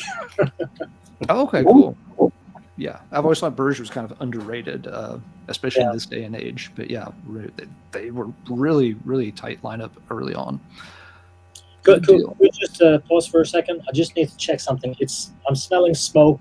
I just need to check what it is because I hear a lot of voices outside. Oh yeah, please go right ahead. Yep. So yeah, while we wait for Janne to go double check stuff, Jurgen, Aaron, what do y'all think about that idea? Are some of these 70s albums just a little too varied? I think you're onto something there, because that was an issue when I was pulling shit out. Just like last night when I was going through, I was like, this one has too many ballads on it. This one has one heavy song, and then it kind of mellows out, Mm-hmm. Yeah, same here. Go ahead. Same here. I pulled out a lot of records, and yesterday I went through all that stuff, and the Blast Furnace album with the old sailor on the cover, the Danish band. I wanted to show that, but it's not a heavy album. Mm-hmm. Yeah, it might have some heavy songs. I had this, in the stack of maybes, for mountains. It's like there's some real heavy, shit, but there's also some really different things. It's hard, a little hard to know where to put some of those bands. I think at the time, it made sense. That's what metal bands do. They play some heavy tracks, but not every song has to be heavy. It was just the neighbor's barbecue. So it was fine. Okay, I was going to say, all right, we're all good then. Good deal. All right, let's see. I think we're back to Aaron then for round 5. All right. Well, here we go. Go back to Germany because no one else pulled this out. Armageddon, German band. Note that spelling, by the way. You got to love it. It's a reissue because originals of this are super expensive. But, I think this cover pretty much tells you what the record's about. It's, again, not like the heaviest thing you're ever going to hear, but when these guys rocked hard, they really rocked. And true to form in a lot of these, like the opening song will do that. A lot of times it's the heaviest song. Remember on Seasons by Wind, the first song on the record is a lot heavier than anything else too. The other thing about this actually is this is from 1970, and it actually contains a cover of Better by You, Better Than Me. Mm-hmm. Judas Priest to the Punch by about 8 years. Cool. So yeah, very cool. There's also a Jeff Beck cover on this. When I first was curious about this record because I had heard of it by reputation, I went, it's kind of a lot of covers, but those covers go right in with the record overall. It's really a heavy record and very good. And what a cover, man! I mean, Another one there's no way in hell I could pass on. The US band is really good as well, but this one should also be checked out. I agree. Yeah, the US band took me longer to get into actually too. That was Keith Relf or something like that. His band. Yeah, it's not a bad record. Caldwell from Captain Beyond. Right. This one's a gem though. Yeah, it is. Good deal. All right, let's go from a gem of a German album to a gem of a German. There's a segue for you. Jurgen, what you got next? Okay, let's stay in Germany. Oh, Friends' debut album. I like this album. What do you expect when a couple of orchestral musicians they play in a big band, go together with the ex Les Humphrey singer, or maybe more known as the vocalist for Uriah Heep? Yeah. So yeah, this is a pretty heavy album for its time. I mean, everybody knows the song "Ride the Sky," but listen to the rest of the album. So that you can hear a lot of the orchestral stuff the musicians normally do, even more on this one or that one.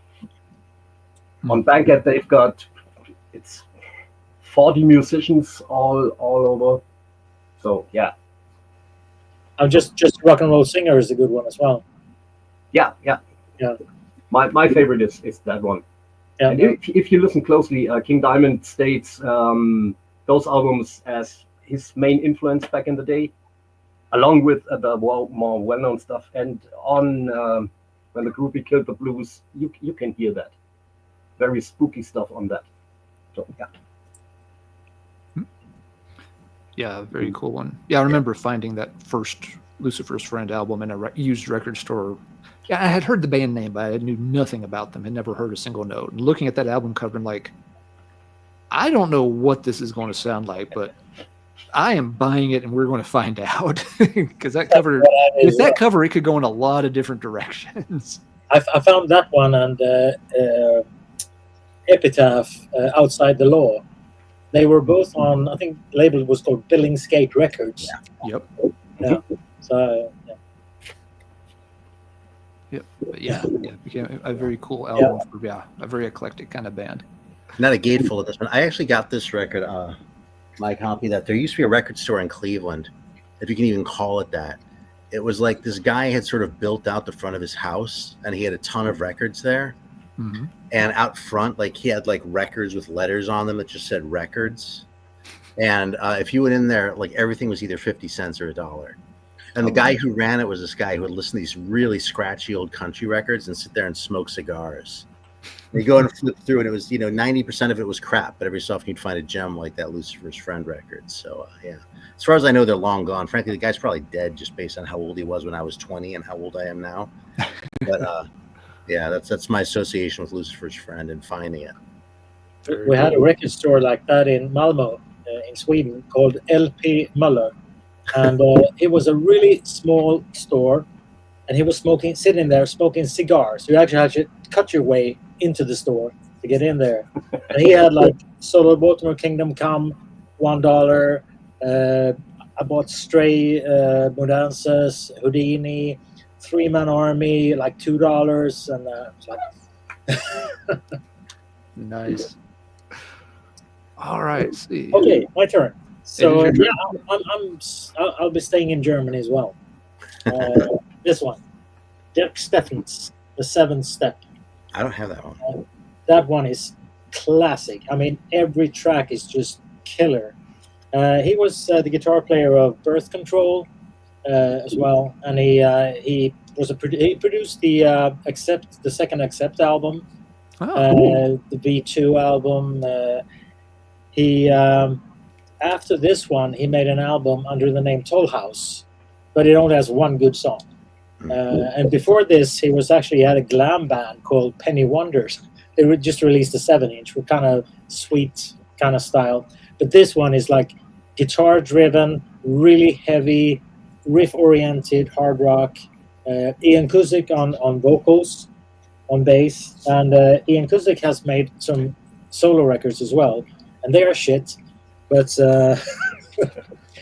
this one is, I mean, from the first to the last track. If you're a guitar riff fan, 1976 on Nova Records, Germany, Dirk Steffens, killer album. Very neat. Yeah, I don't know that one. Yeah.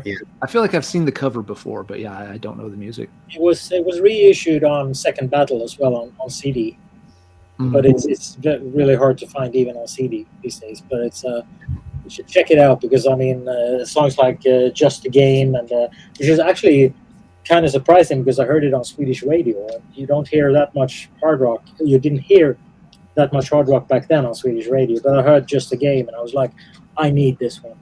And we I couldn't find it in the store, but we had an import store in Stockholm called Heavy Sound, and they sent out a catalog each month, and I found a lot of stuff there, and they categorized all the albums, like K for Crush, which was stuff like Yesterday and Today's first album, So Baltimore Kingdom Come, and they put a K on that one as well, and I ordered it from their store. Yeah, you can find it from time to time here in Germany. It goes between, if you're lucky, 30 euros, or maybe more, 50 euros. So yeah. you can find that from time to time. Yeah. Oh, good to know. All right. Well, I will make it a clean sweep, and I will also stay in Germany. This is an album. I've talked about this album on a few episodes here and there. I've always liked it. I don't think they call themselves heavy metal. I think they preferred the term doom power. And it is an album that will make you blow your brains out. End of Doom with Poison Noise. Just a really, really crazy, over-the-top delivery on this. The vocalist is very in your face the whole time and rolls the R's whenever he gets a chance. For some folks, it's probably a little too much.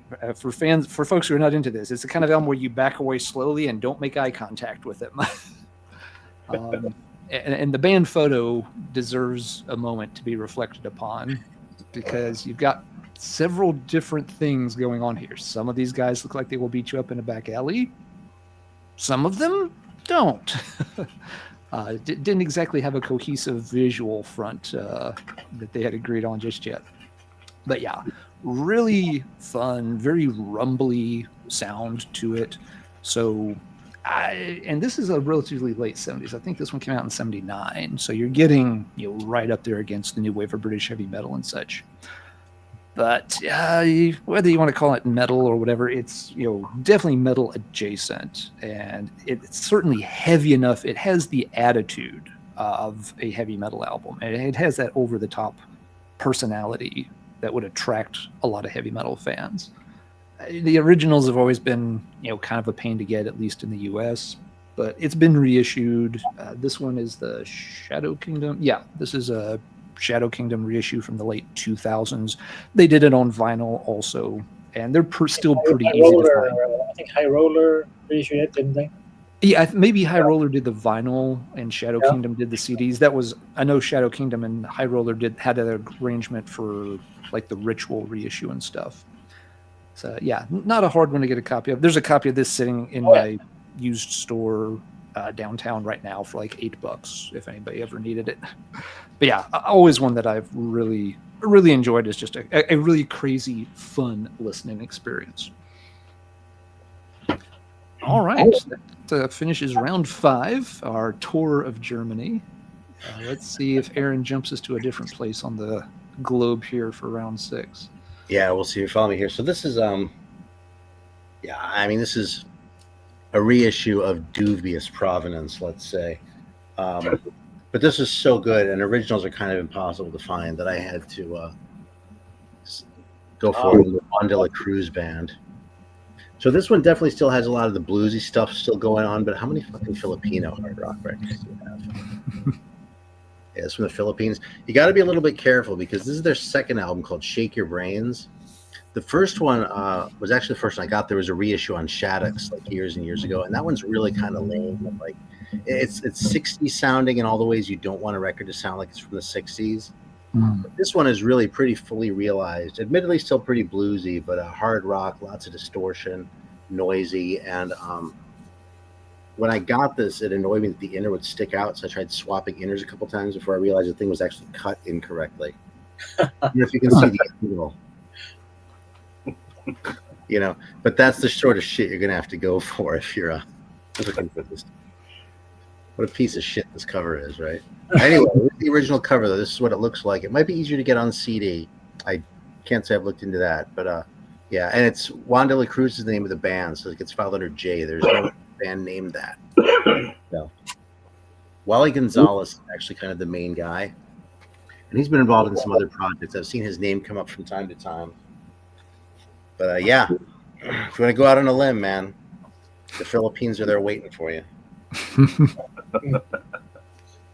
That's cool. Yep. Never come across that. All right. Jurgen, shall we do a Filipino round of 70s metal? Let me check. It's okay to change lanes if you would like to. Yeah, let's talk about some of the 70s stuff was unearthed later, recorded, and the tapes have been shelved, and then somebody found them and reissued them. A little bit of that on this band, so Necromundos and their album Orexia of Death. Yep. This was produced by Tony Iommi. It has a little bit of a Black Sabbath vibe, a little bit more jazzy stuff, weird stuff on that. So recorded in 71 or 72, but this one saw the light of day only in 1991. So this is a later vinyl reissue, also on Rise Above Records. The band is still active. They have pulled out an album 3 years ago, I think, and it's almost as good as this one. So yeah. Do you know if that's original cover art as opposed to the Black Widow version? I mean, I don't know if there was original cover art. So I don't think there was an original. This one is the common one. There are, I think, 3 different covers for the reissues.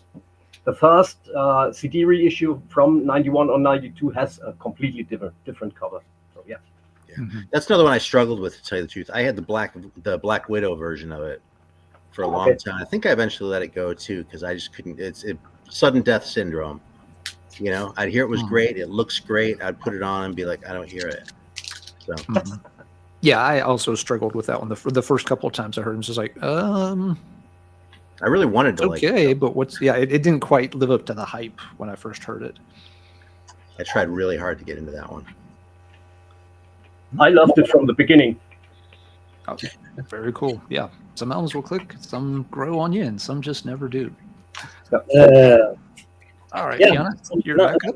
Now we're off to the US. 1976. This was also an album that I found on Heavy Sound Records, and when you look at it, it's like, is that like a surf band or what is it? Diamond Rio, Dirty Diamonds.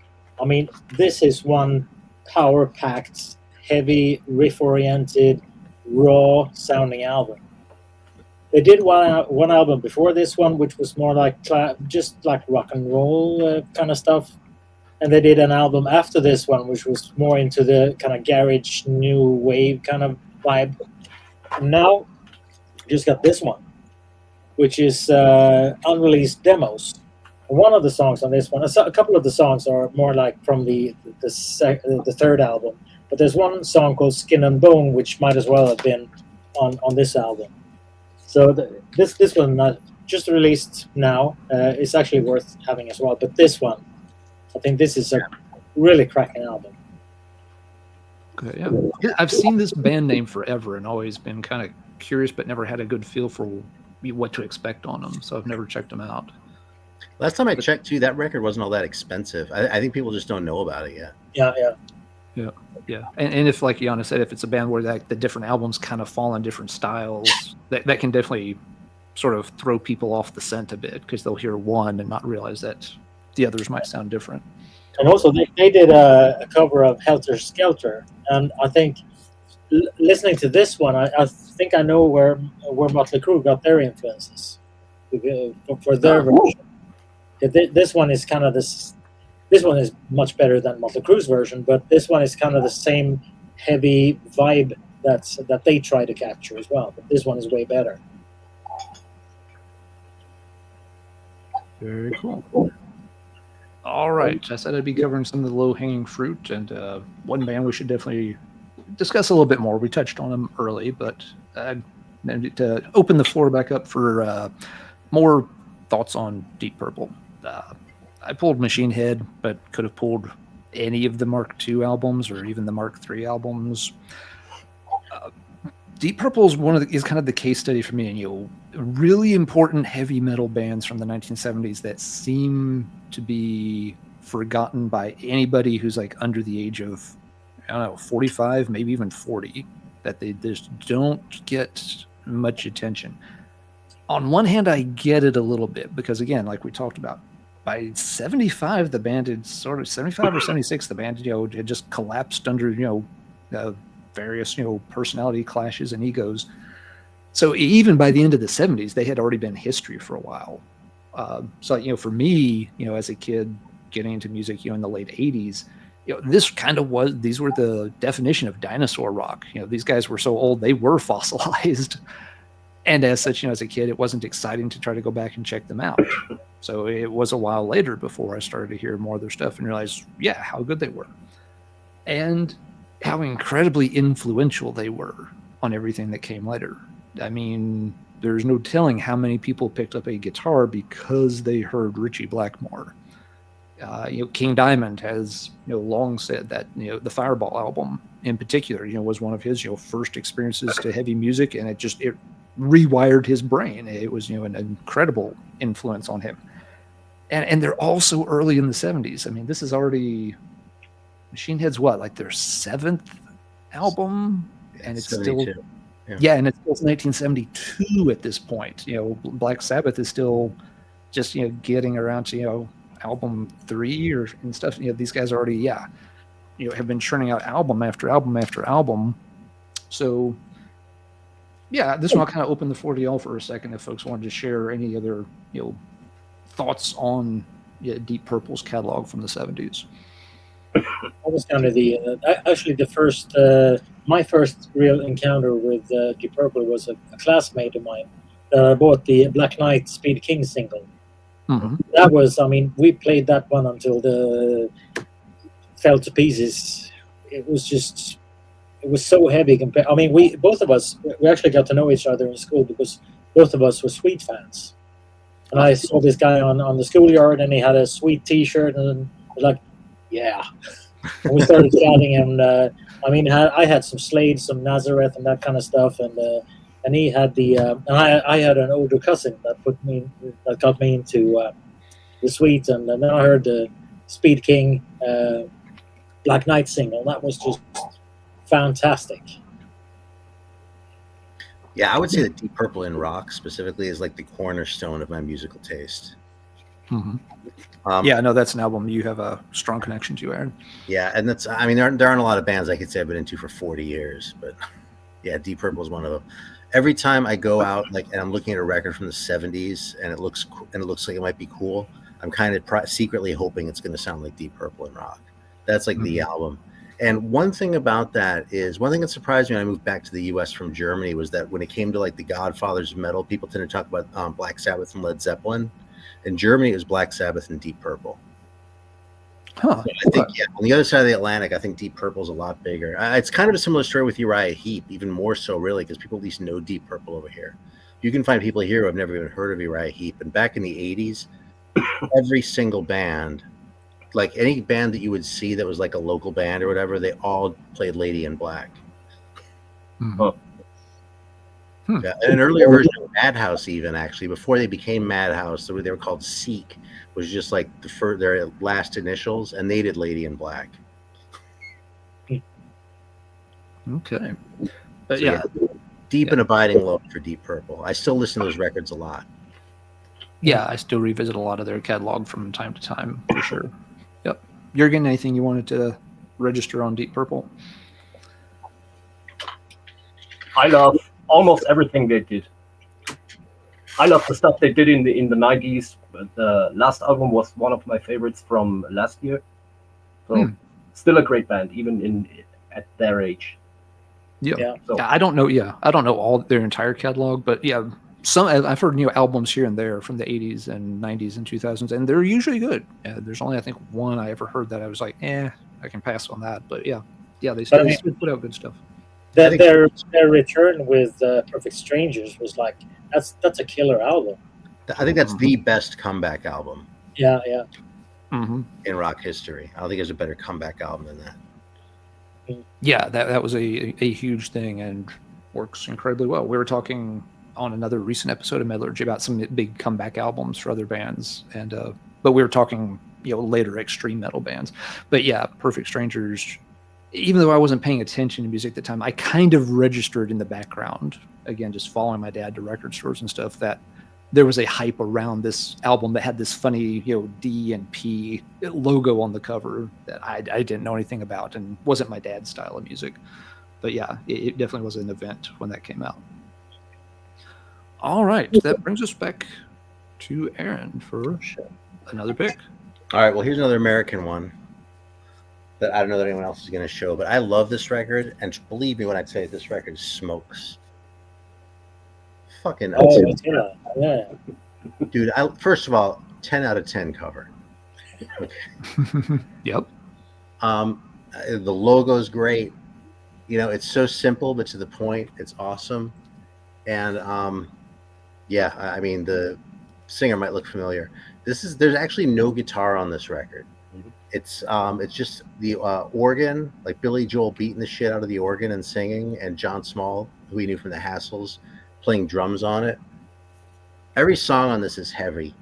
Every song on this is intense. And I've never heard, when I heard this for the first time, I couldn't believe that someone could make an organ sound that much like an electric guitar, like a distorted guitar. This is really a unique record.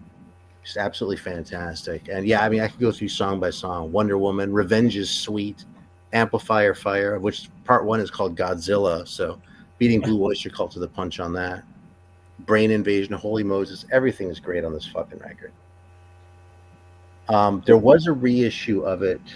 The first copy I had was this reissue on like Backtrack Records or something like that. There's some really cheapo thing, and they had like a yellow little thing in the corner saying so.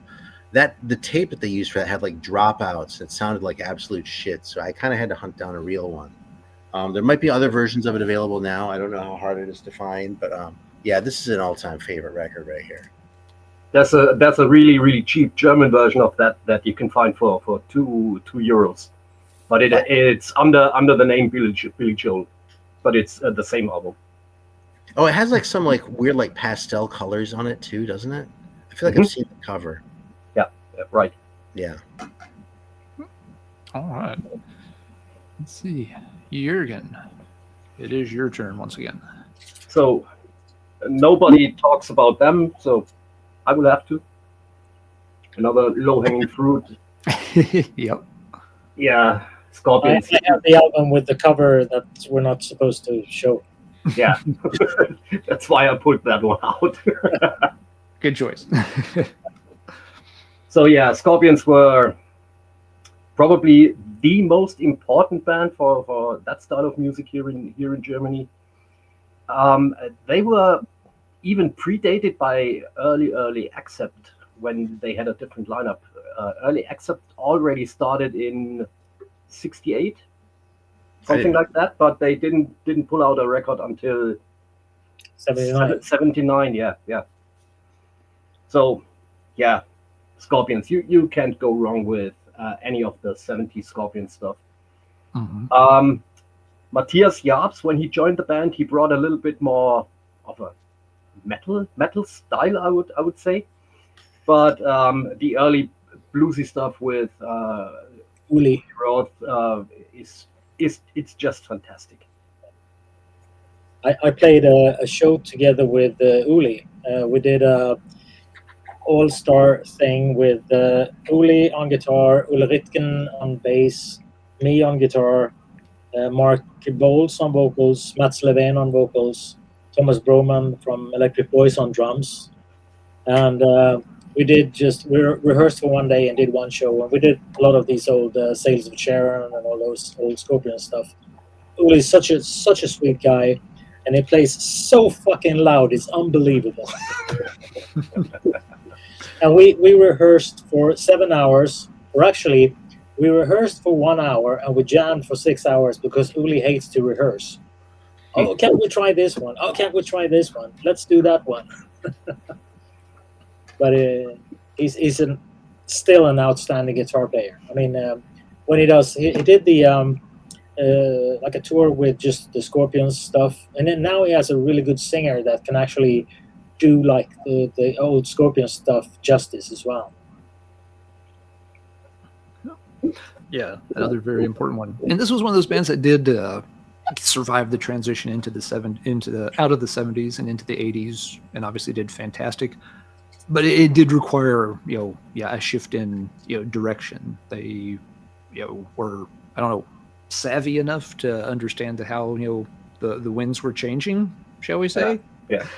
They were listening to the winds of change in 1980, and understood that they were going to need a different sound, and it obviously worked out fantastic. And even the 80s albums sometimes get overlooked as being maybe not heavy enough, but I think a lot of those are fantastic. It's a band that both eras sound really, really good in. Yeah, I mean, like I said, you can't go wrong with the early Scorpion stuff. Scorpions were good until Klaus Meine discovered he could whistle. So. Yeah. Yep. The Berlin Wall came down, and all of a sudden, Scorpions somehow started to lose their cool. All right. Yeah, very good one. So we're going back to 1971. The US, a band called Boomerang. This album is featuring Mark Stein, who's in Vanilla Fudge, and Rick Ramirez, the guitar player, was later in a band called Striker and another band called Bruiser, together with Vinny Appice. And this one is also heavy. I mean, if you're into the really heavy Deep Purple style with the heavy guitars and distorted Hammond organ, heavy riffs, kind of bluesy in a way, but riff oriented, this is a killer album. Songs like Juke It, Cynthia Fever, The Peddler, even a cover of Mockingbird, a really heavy one. So this one, and they all actually recorded a second album as well, which was never released. It's out on like a bootleg. And I saw Vanilla Fudge, and I asked Mark Stein about it, but there were no plans to release it, unfortunately. But this one is a really killer album on RCA Records, 1971. Oh, I found that at a shop in Minneapolis. Yeah. And got it on the strength of the cover. Yeah, it's a good record. It is. Yeah, don't know that one. Let's see. All right. Okay, we'll do another 71 release here. This one's become infamous in collector circles over time. It is a band called Leaf Hound with the album Growers of Mushroom. So you can kind of know right away what these guys are into besides very heavy music. This one's notorious because the band essentially was breaking up as the album was getting released.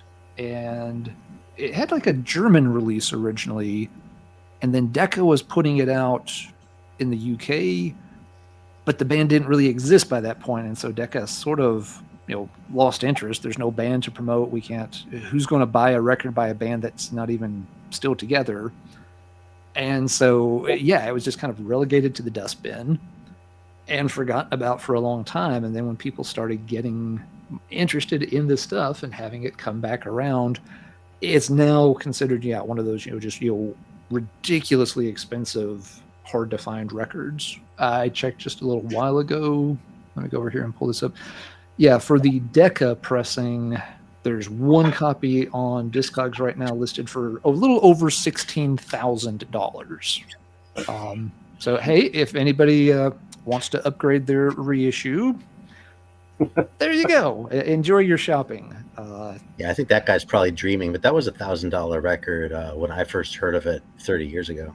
Oh yeah. No, I don't think you'd get 16,000, but you could, if it's in nice shape. Someone probably might pay a few thousand for it. Yeah, it is on that level. So do you know the connection between Leafhound and Thin Lizzy? No, I don't. The singer of Leafhound, Peter French, he released a solo album called Ducks in Flight, and the guitar player on that album was Brian Robertson. Oh, okay. No, I didn't know that. It's a decent, more like a bluesy kind of hard rock album, but it's well worth checking out. He was also previously in the band Big Bertha together with Cozy Powell and Dave Ball from Bedlam. Mm-hmm. And this band, Leafhound, was previously called Black Cat Bone. Yep. Released an album as well, Barbed Wire Sandwich. Yep. Yeah, with Growers of Mushroom, for me, I pick up a lot of sort of Led Zeppelin sound on this one to me, which is a reason I'm not nuts about this album, because I'm not the biggest Zeppelin fan. I'm okay with some Zeppelin here and there, but they've just never been the band for me where I wanted to dive in and have every album and know every bit of minutia with Zeppelin. So, yep, they're fine in small doses for me. That's where I am. Yeah, Leafhound kind of goes in that they have a strong Zeppelin vibe to them. So it's a cool track. Yeah, for me with Led Zeppelin, a whole lot of love is the song where they're still very heavy early on. I'm pretty much with you on that one, though. I've never gone ape shit over Leafhound the way some people do. I mean, it's good, it's solid. I thought about pulling it. I actually have the German one with the black cover. And I've been told, you need that version because the Growers of Mushroom record is way better. But I haven't taken that bait yet. Mm-hmm. Yeah, I haven't heard the German one, so I can't compare them. But I think it's a couple fewer songs, something like that. Like people said the best stuff is on the other one. Yeah. If so, then maybe I don't need to hear the German one. They did some later albums as well with just Peter French in the lineup, but they played Sweden rock. They were great, and I mean the newer albums are well worth checking out as well. Mm-hmm. All right, so it's coming back full circle, and that means it's Aaron's turn again. All right, well, let's show this one. This is the third and best record by Pooh-Bah. Oh yeah, Steamroller. Yeah, it definitely looks like a 70s cover. I traded that one for the first Quiet Riot Japanese version. Oh man. Yeah, this is such a good record, man. Killer. It's so heavy. They do a cover of Rock and Roll that you don't want to skip past. And Integrated Circuit. I mean, how can you not love a title like that? Anyway, it's a great record. Very heavy. Comes through the Golden Ring. Yeah, exactly. That's really kind of the highlight, is Jump Through the Golden Ring. Yeah.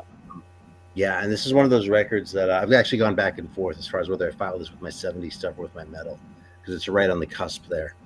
I haven't heard the first record. I've heard it's a lot bluesier. The second one, US Rock, is still pretty damn good and pretty heavy. But this is really where it's at. This is the And John Gustafson is still keeping on. He's still playing. Right on. Yeah. A lot of three-piece bands I'm noticing, actually. This is a three-piece. Wanda La Cruz is a three-piece. Mm-hmm. Just a coincidence, but that power trio lineup was still a very popular kind of band formation in the early 70s. It's something that you see a lot less of in heavy metal in the 80s and 90s. That you kind of go to at least a 4-piece, maybe to get that second guitarist, or a 5-piece if your singer's not playing the rhythm guitar. So, but yeah, 3-piece was not unusual at all for that era. I'm guessing part of that was a Who influence, just kind of going with that same kind of power trio lineup. Cream. Cream. Yeah. Yep. Yeah. All right, Jurgen, it is your turn next. So another obvious one, and I would call that an early glam rock, glam metal album, even though it's not classed as that. Oh yeah. Debut album. This is the only album of interest by the band, at least. No. Now I have to disagree heavily with you. This one is the absolute best album by Montrose. You are disqualified.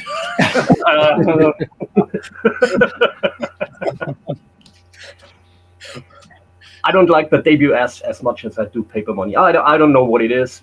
Something went wrong. Maybe I'm just too young for that. Because I think I'm the rookie here.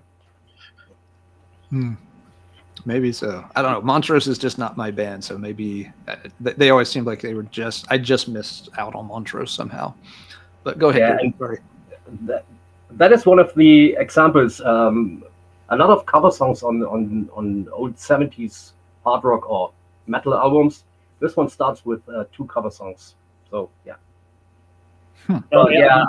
At the Fire, Iron Maiden did a cover of that one, and that's a killer song, really. Yeah, they recorded it twice. Once with Paul Diano and once with Bruce Dickinson. Yeah. I mean, the first album was also. My older cousin who got me into the Sweet, he played me the first album in 1973, and I'd heard a lot of Sweet, and then he just put on the first Montrose album with the rock candy with the drums, and I was like just totally blown away. So yeah, that was. I'm a bit older, so yeah. Yeah. Okay, I promise I will do my homework. Yeah. I think one of my just issues with Montrose, other than it wasn't popular by the time I was a kid. I've never been the biggest Sammy Hagar fan, and so there's those connections where I'm just like, I don't dislike the guy, but I'm just like, sure, whatever, he's a guy. And then they they just play 2 Montrose songs is all you can ever hear on radio anymore, unless you're digging deep into satellite radio. They play Rock Candy and Bad Motor Scooter. Yeah, and Bad Motor Scooter. Thank you. Yeah, and it's that's the only exposure you get to Montrose anymore. But it's a band that a lot of people still rank real high. So I always feel like I probably should give them a lot more of a chance. But when I hear Rock Candy for the 350th time, I'm just like, do I really want to go there? Maybe I'll listen to something else. That first Montrose, though, is the one that made me realize what a great singer Sammy Hagar actually is. Yeah.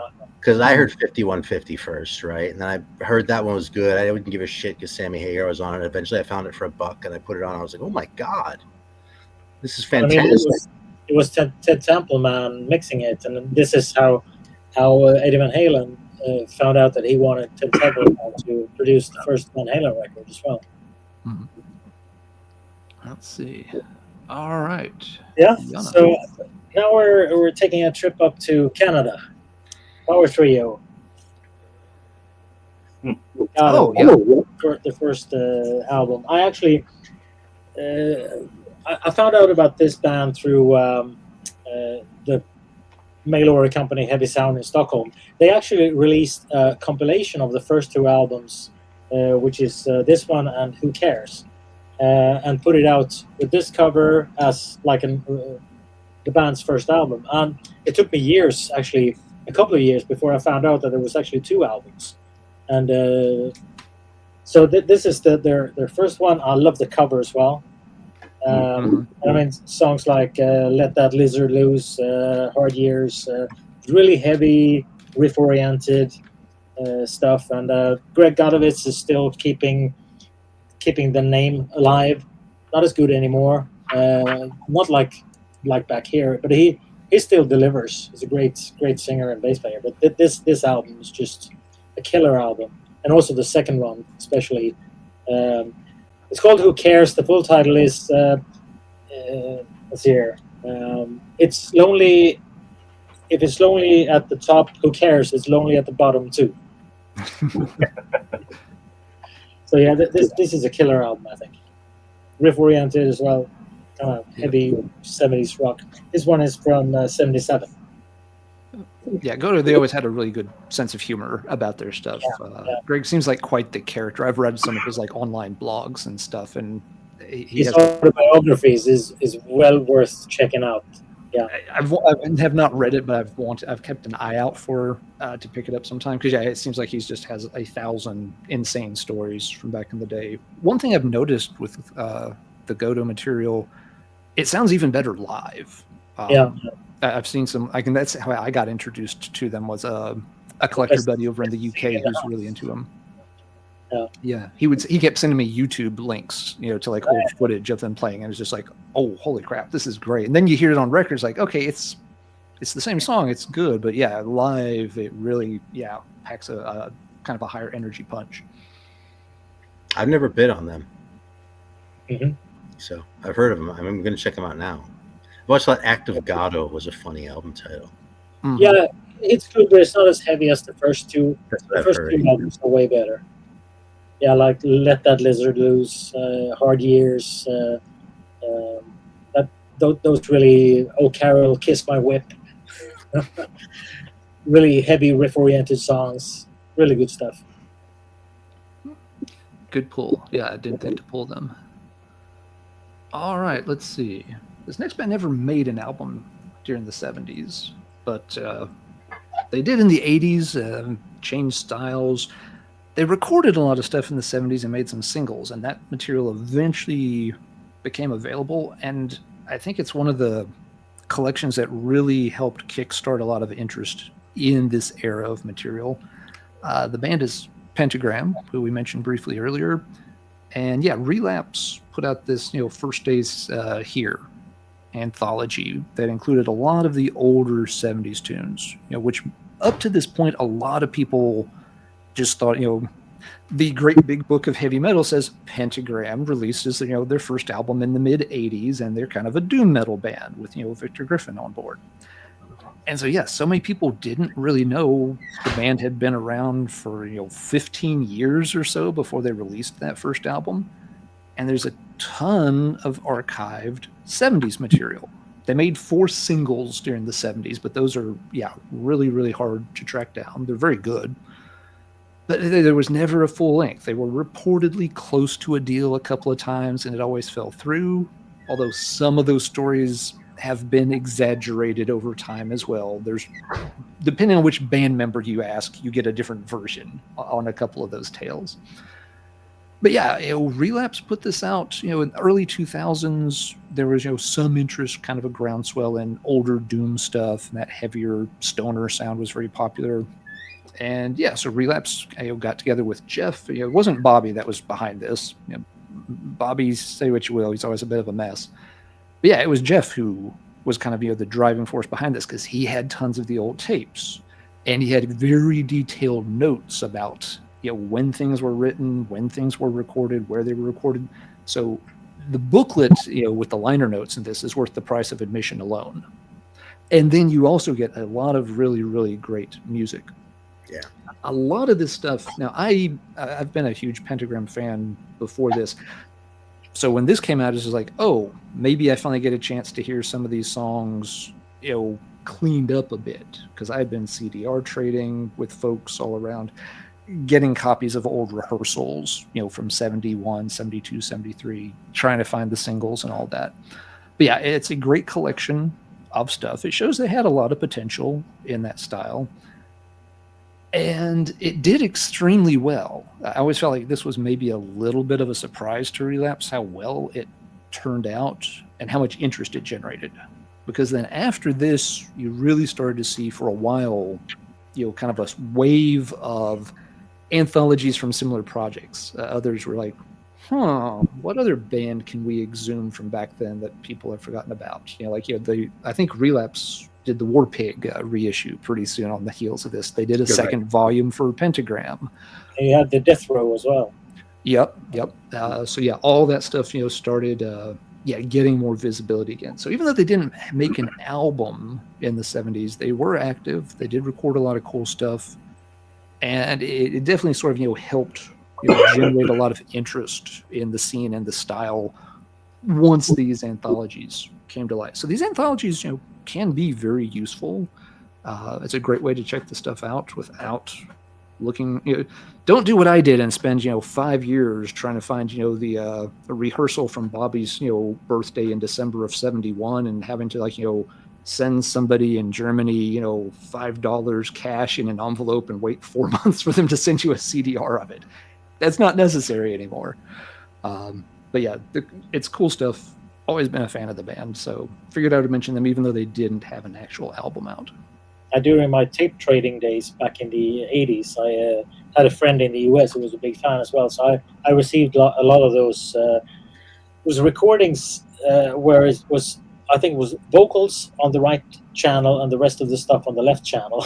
Mm-hmm. Yep. A lot of those like rehearsal demos kind of things. And I found the Living in a Ram's Head single from '79.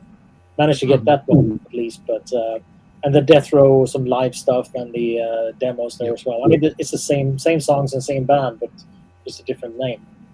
Yeah, they changed names, they upgraded the sound, added some new songs and stuff. But yeah, they kind of, and that's even the thing up to this day. Every Pentagram album that comes out takes a couple of old tracks and gives them kind of a modern workover. Even the album that came out earlier this year has at least one or two of those older tracks on it. Mm-hmm. And it's funny because a lot of people blank on that. When that album came out, people are like, oh, hey, it's the first time it's all new Pentagram material. It's just like, no, it's not.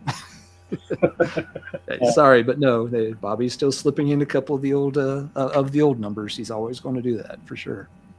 I've actually seen Death Row playing live, but it was not with Bobby Liebling. It was Eric Wagner from Trouble singing for them. So they did one show supporting Trouble. Huh. That had a different singer then. Yeah. Was Eric a last minute fill-in for Bobby, or was that just the way it was supposed to be? It was the way it was supposed to be. Yeah. Okay. Cool. Yeah. Yeah. Having a replacement for Bobby in the closet ready to go is never a bad idea.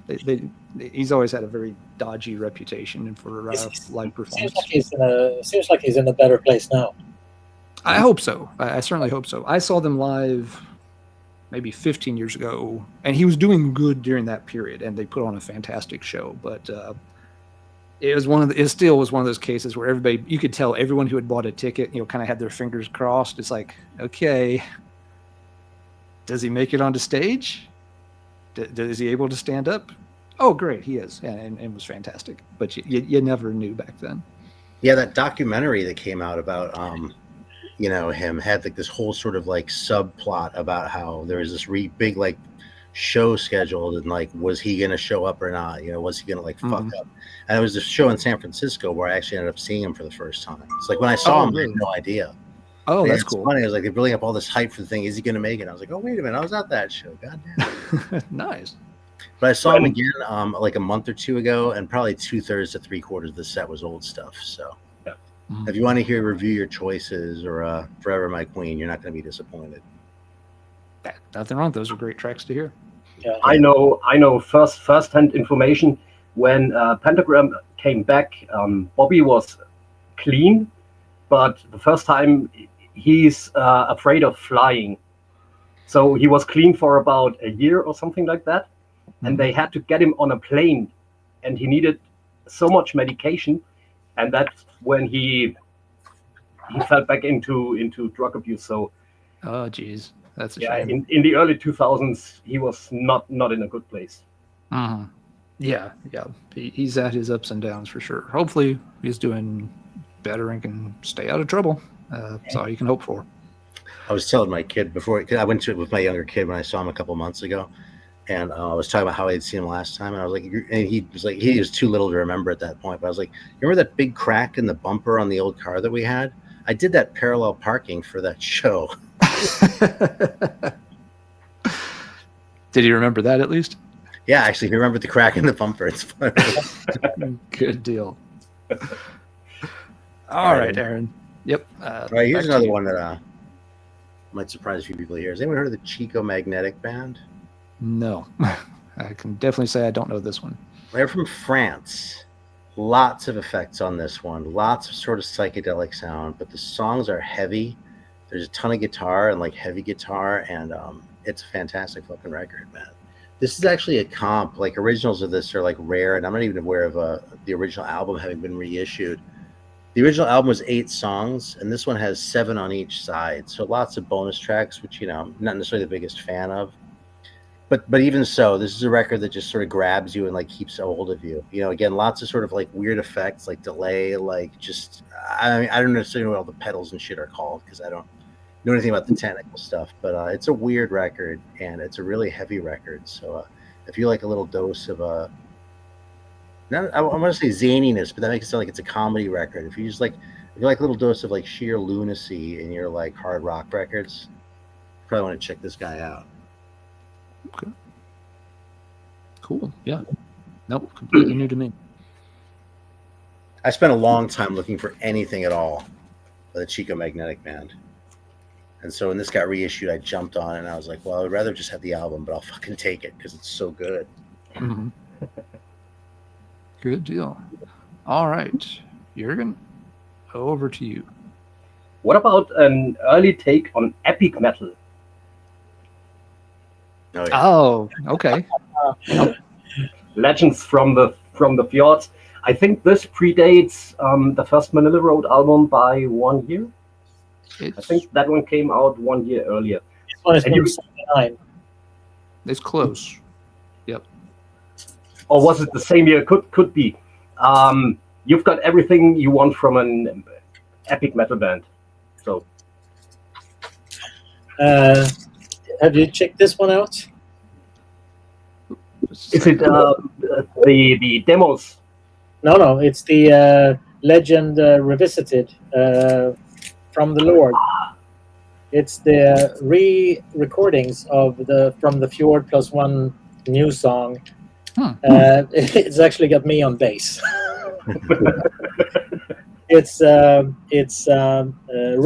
Friggin, the original drummer from Legend, because the other two guys are one of the guys is the guitar player passed away, and the bass player doesn't play anymore. And Ray wanted to re-record the songs. He's a born again Christian. He wanted Christian musicians. I'm not Christian, but I said I can play bass anyway if he can accept that I'm not. And it's Martin Anderson, Danish guitar player from Blindstone. He's not a Christian guy either, but he accepted that as well. So we are two blasphemic guys and one Christian guy recording this. So it's one new song called Gideon, and then it's songs from the Fjord album re-recorded. And So actually we're working on a new album as well. Do I get that right? So there's 3 versions of the album. We've got Before the Fjords, Yeah, the demo. the demos, the actual album, and then the re-recordings. Yeah. Okay. Cool. And this was on Cult Rock Classics. Okay. Yep. Yeah, and you're gonna check. From the Fjords is credited 1979, and Manila Road's Invasion is credited as 1980. So it looks like they did squeak it out a little early there. Yeah, it's an interesting album because you're right. It's got a lot of epic metal feel to it, and then it has some very random things. Like there's that track, I think it's on side 2, where there's a drum solo, and the drum kit is basically trying to emulate a train starting up. Yeah, that locomotive. Yeah, doing the little locomotive,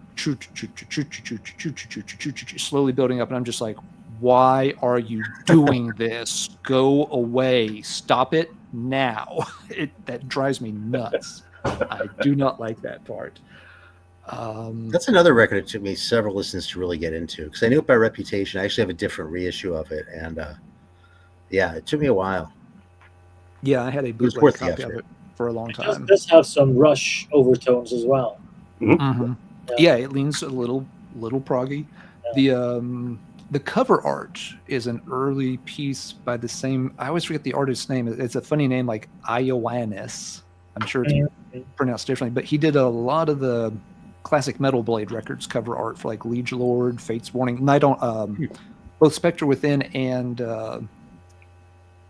Awaken the Guardian. It's the same cover artist. You don't notice it at first because this is a black and white cover, but when you look at the way he does some of the detailing, it's like, yeah, actually it is pretty similar style. So yeah, there's kind of a weird Metal Blade connection even with that one. Yep. But yeah, good pull, and that's one that a lot of folks worship at the altar of that album.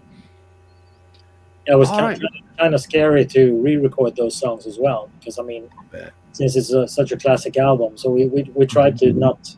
I didn't try to copy his bass playing there on the album. We tried to do something kind of new thing of it. So yeah. Yep. If you left the train part out, it's okay. You get a pass if you skip the recreating the train leaving the station. Ray still wants his drum solos, you know. Drum solo is okay, but let's make it sound more like a rocket ship taking off, maybe, rather than a than a train. Yeah, that's not in there. Okay, right, so I'll go back to Sweden then. This one is an album that is a really ugly cover, but it should be in every hard rocker's collection. Neon Rose Reload from 1970. 75, and songs like "A Smell of Death," "Dust and Rust," "A Man's Not a Man," "Dead Eyes," "Nightbirds," "Too Long." Really heavy. I wouldn't say proggy, but it has some like proggy moments. But it's really heavy hard rock. Their third album, the first album, "Dream of Glory and Pride," is really well worth having as well. The second album, just called "2," well worth having as well. This one, I think this is my favorite, the third one, and the last one they did. I don't know that one. You check it out. Yeah. Sounds like Yeah, I've heard the name, but I don't know it. It was actually on Vertigo, and it was released in Germany as well on the, I think it was Red Dot or something, some weird little label. Another one, it sounds like. Yep. All right, let's see. My pick for this round. Another band. I don't know if I've always been a little confused whether they got anything officially released in the 70s or not. I don't think they did. So I think this is another case of demos that had to be exhumed and put out much later. A British band called Wicked Lady. There's two big compilations that were, and they've been reissued a couple of times at this point. So they had a decent amount of stuff in the bin. They just, I think the band sort of fell apart before they had much of a chance. But they made some racket, playing live in the early 70s around the UK.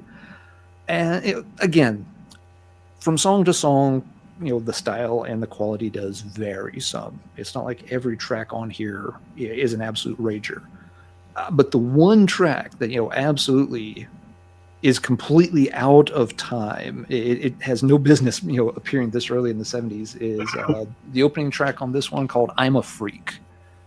It's, a very fast-paced, frantic, energetic number. The only thing to compare it to from that era would be, the song "Fireball" from Deep Purple. It's got just, crazy, pacing, really, out of this world soloing. And it was one of those things I discovered very, very randomly just with YouTube. I was grading papers or something one day and just had YouTube, letting it jump to whatever it wanted to from video to video. And this song came up randomly. And I just, stopped what I'm doing, just like, what is this?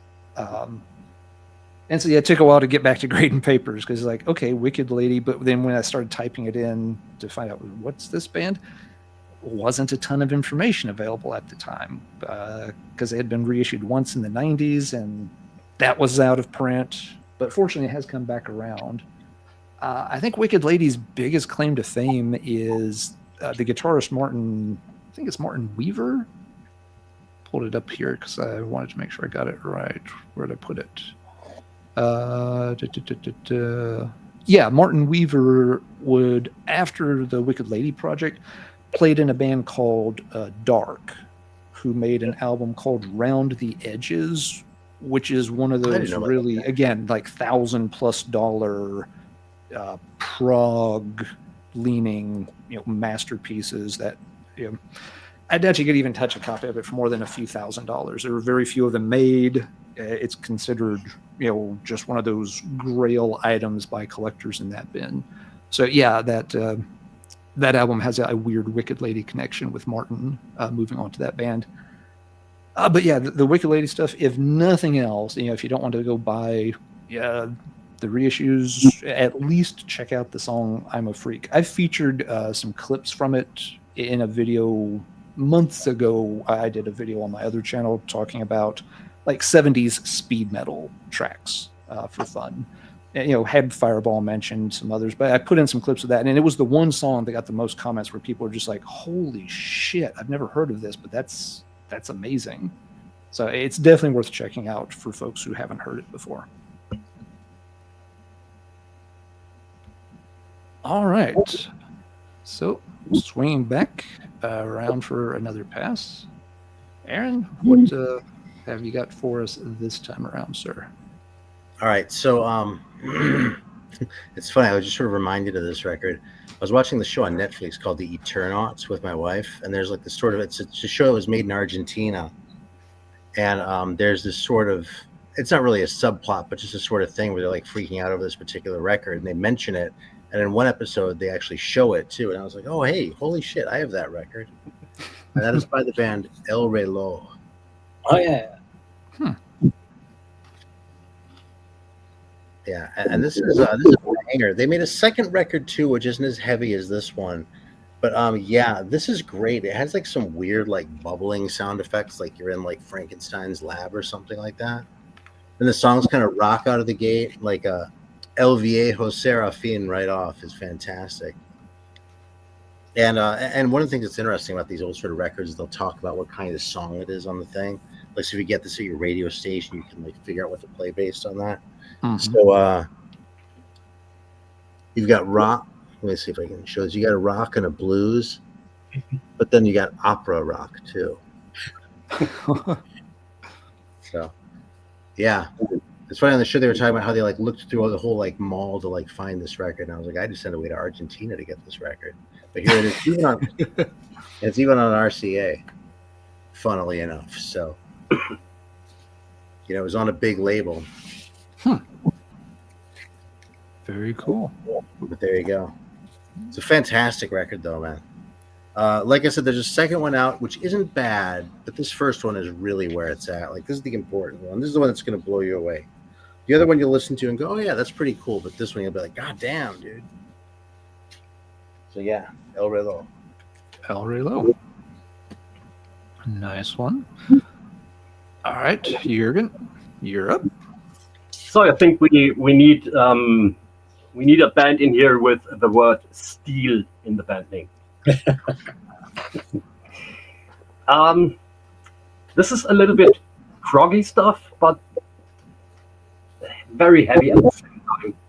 Oh yeah. So Steel Mill's debut album, yeah. It was released in 1972 in Germany, of all places. They were a UK band. The UK release was only 1975, so it took them 3 years. Yeah, Steel Mill. If you want to check them out, don't try to get the original album because it's fucking expensive. There's a compilation also on Rise Above Records that has a couple of demo songs as well. But the album itself, the opening track, Blood Runs Deep, just listen to that. That Green-Eyed God you showed, is that a real one? No, that is just the booklet that came with the... Oh, okay. I was because that was like, yeah, I have one with that cover. It's probably the same version. But yeah, that was the German cover, right? Yeah, right, yeah. Yeah, cool record, man. So it took me a couple listens to really get into, but it's great. All right. Actually, if anyone's interested, before Rockadrome Records, there was Monster Records, which has been defunct for probably 25 years now. Dennis Bergeron. Yeah. Mm-hmm. And Phil Baker. And I was kind of friends with Phil. And he sent me a tape one time that had the Warpig album on one side and that Steel Mill on the other. So I traded tapes with Dennis back in the day. Dennis was more together. Phil was kind of crazy. So like when Dennis broke up the business, I understood why, even though Phil was my friend. You know, it's like, man. Mm-hmm. Yeah, Phil's the guy, though. He had records like in every room from the floor to the ceiling. And when there was a fire in his house one time, he went, thank God it was in the AOR section.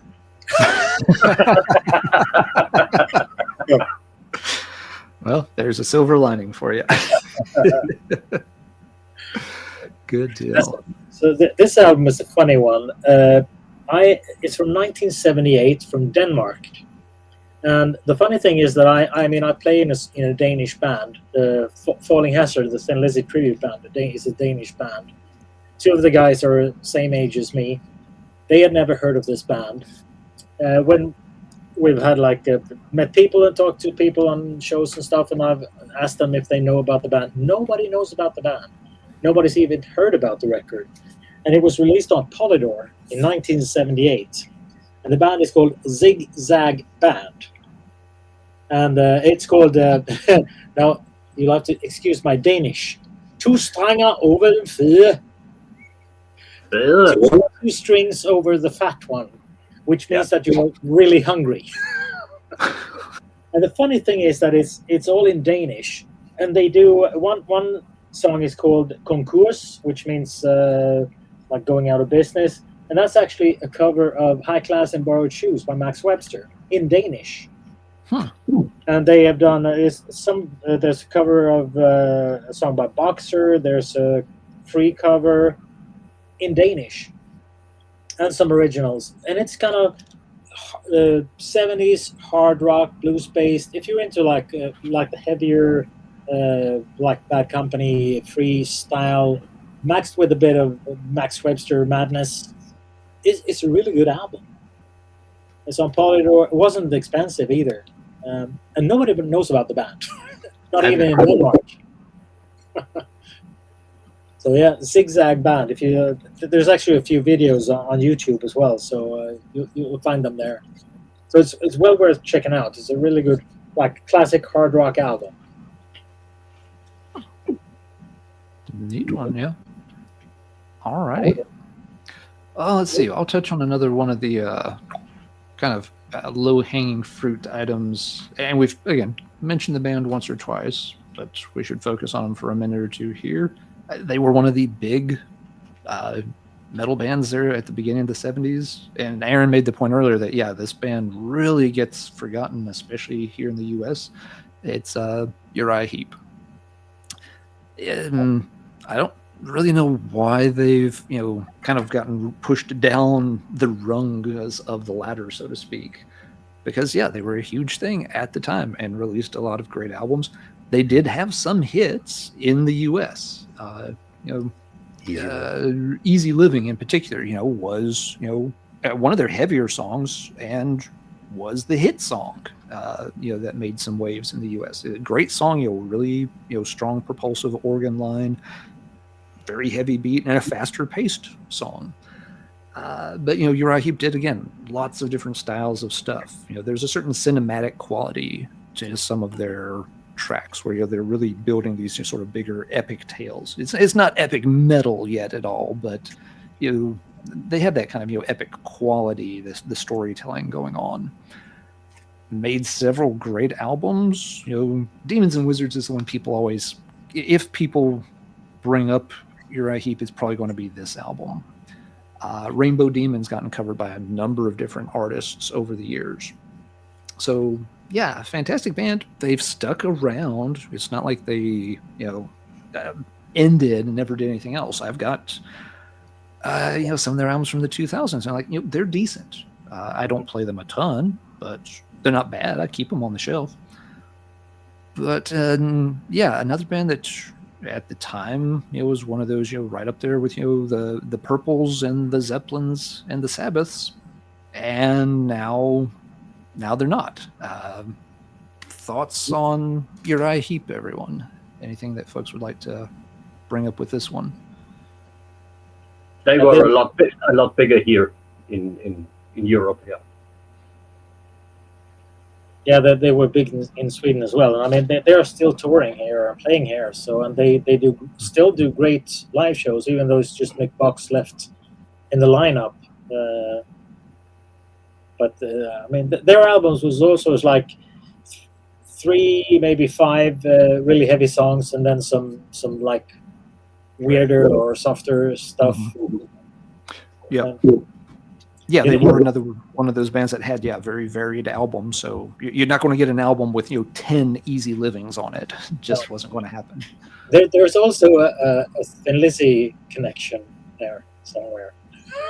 Oh, okay. What's the Thin Lizzy connection this time? They had a singer, John Slowman. Mm-hmm. John Slowman had a band called John Slowman's Badlands, where actually John Sykes and Gary Moore played guitar on that. It was never released. It's just demos. But oh, okay. It was pre Jakey Lee Badlands. Mm-hmm. This was when you said Badlands, I was processing that one for a minute. It's just like, no, that's not. That doesn't add up. It can't be that one. No, very cool. All right, let's see. How are we doing on time here? Well, we got time for probably 2 more rounds of stuff. So let's get right to it and get back to Aaron. Are we going to do a lightning round? Because I'm going to sneak in a lightning round on the next one. I'm going to sneak in 2. We'll do one. We'll do a single round this time, and I think the next round may need to be the lightning round. All right. Well, I'm going to cheap and do 2 because I've actually made a rule. Yeah, you make rules when I'm collecting records, right? Oh yeah. One of the old ones is if there's a Beatles cover on it, I'm not buying it. I got too many fucking clunks. And that was one thing they always had in common. It's like, oh, it looks cool. Oh no, it's just some hippie shit with a Beatles cover on it. Okay, so I made a rule though where if a band is from continental Europe and they have Native American stuff on the cover, I'll buy it. And the reason why is because of these 2 records. These guys are from Germany. This is Geronimo. Oh. And this is one of my favorite records ever. It's actually really kind of simple and straightforward. It sounds like with some sort of Western sound effects, like they're getting ready to camp out in the desert, in New Mexico or something like that. But yeah, and I mean, look at the way they're dressed too, like cowboys and shit. Every song on this thing smokes, man. It's like they come up with a simple riff and play it with a lot of drive and run through it, and it's another record that just leaves you wanting more, man. It's an absolutely fantastic record.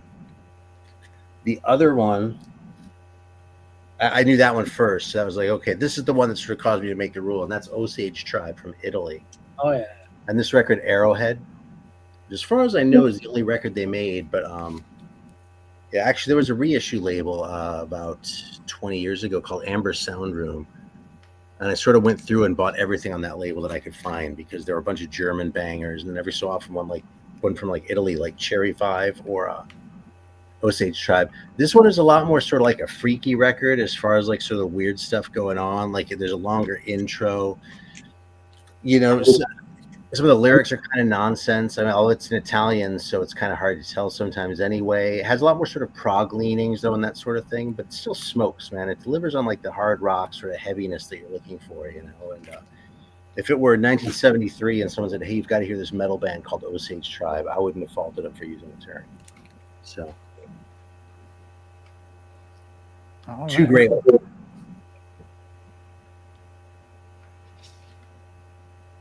All right. And Jurgen, we'll slide you over here to the center stage and see what you got. Another obvious one, if you speak about heavy music from the 70s, is that one. But yeah, my favorite album by them, and in my opinion, the heaviest one is Red. Such a dark album, dark topics. This one came out in 1974, and it's it's very jazzy at times. Maybe because of the members in the band. We've got, of course, Robert Fripp. We've got John Wetton and Bill Bruford on drums. So great lineup, great songs on the album, and it's really heavy. It's not necessarily the guitars that are heavy, but the bass playing and the bass sound on the album. So yeah, King Crimson. Mm-hmm. Yeah, good choice. Yeah, that's the kind of thing people don't necessarily think of as heavy. They think of it now as proggy, but yeah, King Crimson could be crushingly heavy. There's all kinds of stories of when they were first playing club circuits before they'd even released the first album. That people would actively get up and run for the exits, that they could not handle how heavy tracks like 21st Century Schizoid Man were. They were just like, this is totally freaking me out. I have to leave. All right. So Yeah, I'll just this isn't my first. I'll do a 2-in-1 as well because I have to mention this one. No one. I was just waiting for someone to mention it. Now I have to. Captain Beyond. There it is. Yep. Mm-hmm. And the one with the 3D cover as well. I mean, cool. This is just essential. I mean, this is such a classic. It's 1972. Bobby Caldwell on drums and Rod Evans on vocals after Deep Purple, and I mean this album just kills, I think. Mm-hmm. But this one is actually the one that I wanted to show as well. I don't know if you know them. Totti. I thought about pulling that one. That's a good pull. It's a really good album. They did 2 albums, Totti and Totti 2. This one is my favorite. 2 brothers, Dennis and Byron Totti. They're still going as well. Actually, I did a cover of one of the songs for my latest, the song Wicked Truth for my latest Mountain Power album. Really good 70s hard rock, guitar oriented. Well worth checking out. It's been reissued as well. So yeah, Totti. How many records do you have by Oklahoma bands? Pardon? How many? Oh, just an open question. How many records do y'all have by Oklahoma bands? One I can think of off the top of my I actually don't know which bands are from Oklahoma, so I couldn't say. It's not one of the states you've been hearing about very much over there. No. Yeah. Their second record too, just to piggyback a little bit, their second record leans a little bit more into the sort of pomp rock stuff that you were getting late in the 70s, but it's still really solid. It doesn't turn into like Boston or something like that. Like both their records are totally. It's a bit softer than this one. This one is more like classic hard rock, guitar oriented stuff. Yeah, and a very good call on Captain Beyond. I always feel like the Rod Evans era of Deep Purple gets disrespected a little bit. It's like, even with, we've talked about how Deep Purple sort of gets forgotten by heavy metal fans, and then even hard rock fans tend to forget about the first Mark I lineup a little bit. And so it's like, there's actually a good vocalist, and there's good material on that earliest Deep Purple stuff. I've got 2 words for you: Beatles covers. It happens to everyone. Yeah. And their cover of Help is one of the worst Beatles covers I've ever heard. Fair. And I'm saying this about one of my favorite bands, and there are a lot of bad Beatles covers out there. But their version of Help just makes you want to stick forks in my eyes. Try the ears instead. Yeah. Nice. All right, let's see. I'll also do a quick 2-for-1 here as we get set up for our lightning round. Both of these bands are that you almost always hear referred to strictly as hard rock rather than heavy metal, but both bands were hugely influential on heavy metal, even within the new wave of British heavy metal. When you read interviews from those early British bands in the early 80s, every single time you see these 2 names come up as like primary influences that we were into. The first of the 2 is Thin Lizzy. I definitely need to touch on them. I just picked Johnny the Fox because it's one of the albums, from their classic run of records. But they had been around, much earlier in the 70s. Yeah, that first lineup, for me, the first 2 albums, I can listen to them, but it's really not until Vagabonds that I feel like they started to find their stride. And then, of course, once the lineup was retooled with Fighting, they really start to really get it in gear. But yeah, not often cited as heavy metal, but hugely influence on the sound that became heavy metal within the next few years. Listen to some of those early songs like Black Boys on the Corner, Vagabonds, and there's some really heavy riffing going on, even if the sound wasn't that heavy. We do covers when we play. We do a lot of those early songs as well. And when you kind of beef up the sound, they are really, really great songs.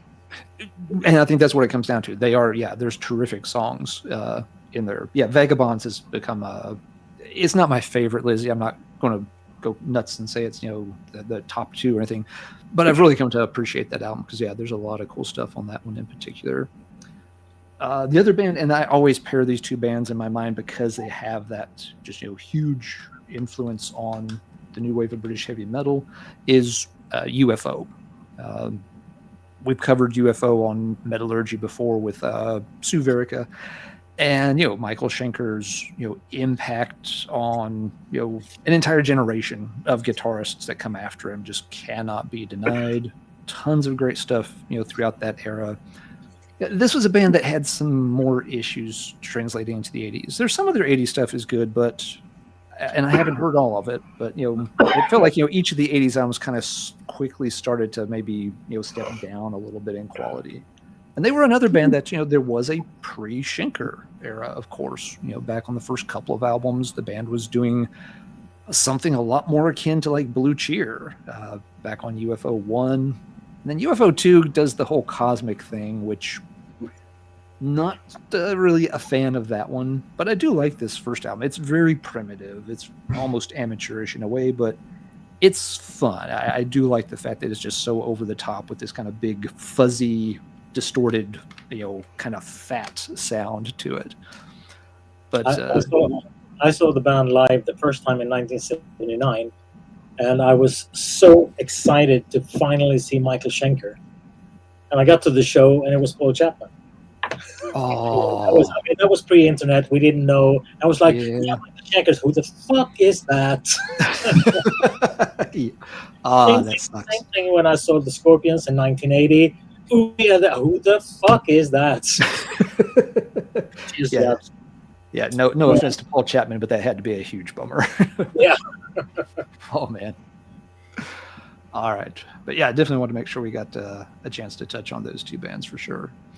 All right, that means it is time for final call. So can do the lightning round. If you got a handful of things that you'd like to briefly make sure we get them squeezed in for their 15 minutes of fame, now's our chance to do so. So, Aaron, what you got for your lightning round? Stop me if y'all want to drill on any of these, because I'll be surprised if none of y'all picked some of these too. All right, I'll go through them quick. First Angel record, man. Oh, okay. Mm-hmm. This record is heavy. It's there we right on. There we go. This record fucking rocks. Even by their second album, they kind of mellowed out a little bit, but I like the second album too. If all you've heard is White Hot, you haven't really heard Angel. This is a great record, and I actually have 2 copies of this. I've never paid more than $1 for a copy. I mean, Broken Dreams. What a killer track. Totally, man. Or The Tower, Yeah. All right, another band that's very close to my heart. Did get mentioned earlier, but this record, there are a couple songs in here that are a little bit lame but for the most part, it's just like heavy riffs and Naughty Holder just like screaming over it. Absolutely fantastic record. I used to play this record so much that a friend of mine started calling this kind of music Aaron music. I was listening to this and a lot of like the first Kiss album and AC/DC, and he was like, this is Aaron music. But all those, they released a lot of singles like Bangin' Man and those kind of, they were not on the albums, and they were killer songs. Yeah, that one that I just showed is actually a comp that has that stuff on it. I actually think it's better than any of their real albums. It's also the first one I got. But have you heard the album Whatever Happened to Slade? I haven't heard that one, no. Check that one out. It's one of the heaviest albums they've ever done. It's really fuzzy, powerful guitars, and it's killer album. Awesome. That's one with the ear on the cover with the nail in it, right? No. That's Till Death Do Us Part. Oh, okay. This one has it's like pictures of them on the wall when they were young, and they are standing in front of the pictures, looking like they do now. Huh. Like a brick wall kind of thing. check that one out.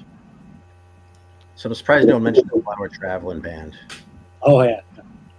Oop, I'll get you blown back up here, Aaron. There you go. Yeah, this is the Canadian one. This is the first one I got. It's really a sort of a comp of the of their Japanese albums. But it was an awesome starting point for me. And Satori and Made in Japan are great. And if they ever made a shitty record, well, you know something? I never put on that covers record, the very first one. Just because it's all covers. Surprised no one mentioned Buffalo with Volcanic. Volcanic Rock. Mm-hmm. Very, very heavy from Australia. Another one where the second record's a lot heavier than the first one. Like The singer was Yeah. The singer was also in the what they call it, an English like bar blues band, the Count Bishops. Okay, I've heard of that, but I've never heard of them. Yeah, he's in that band. All right, Blood Rock. Blood Rock. Yep. Melvin laid an egg. What a song title. Totally, man. And the Pink Fairies. Easy band to overlook, kind of caught that name, but this record fucking rocks. I'm not crazy about their third record. A lot of other people seem to like Kings of Oblivion. I think it's lame. I think the first two are where it's at. But this is probably the most sort of rockin' of the original run. What a Bunch of Sweeties by the Pink Fairies. And then finally, I've got to shout out Birth Control, because Operation is another one of my favorite records ever.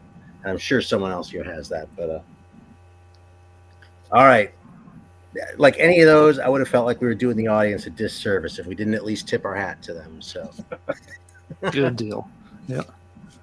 All right, Jurgen, show them if you got them.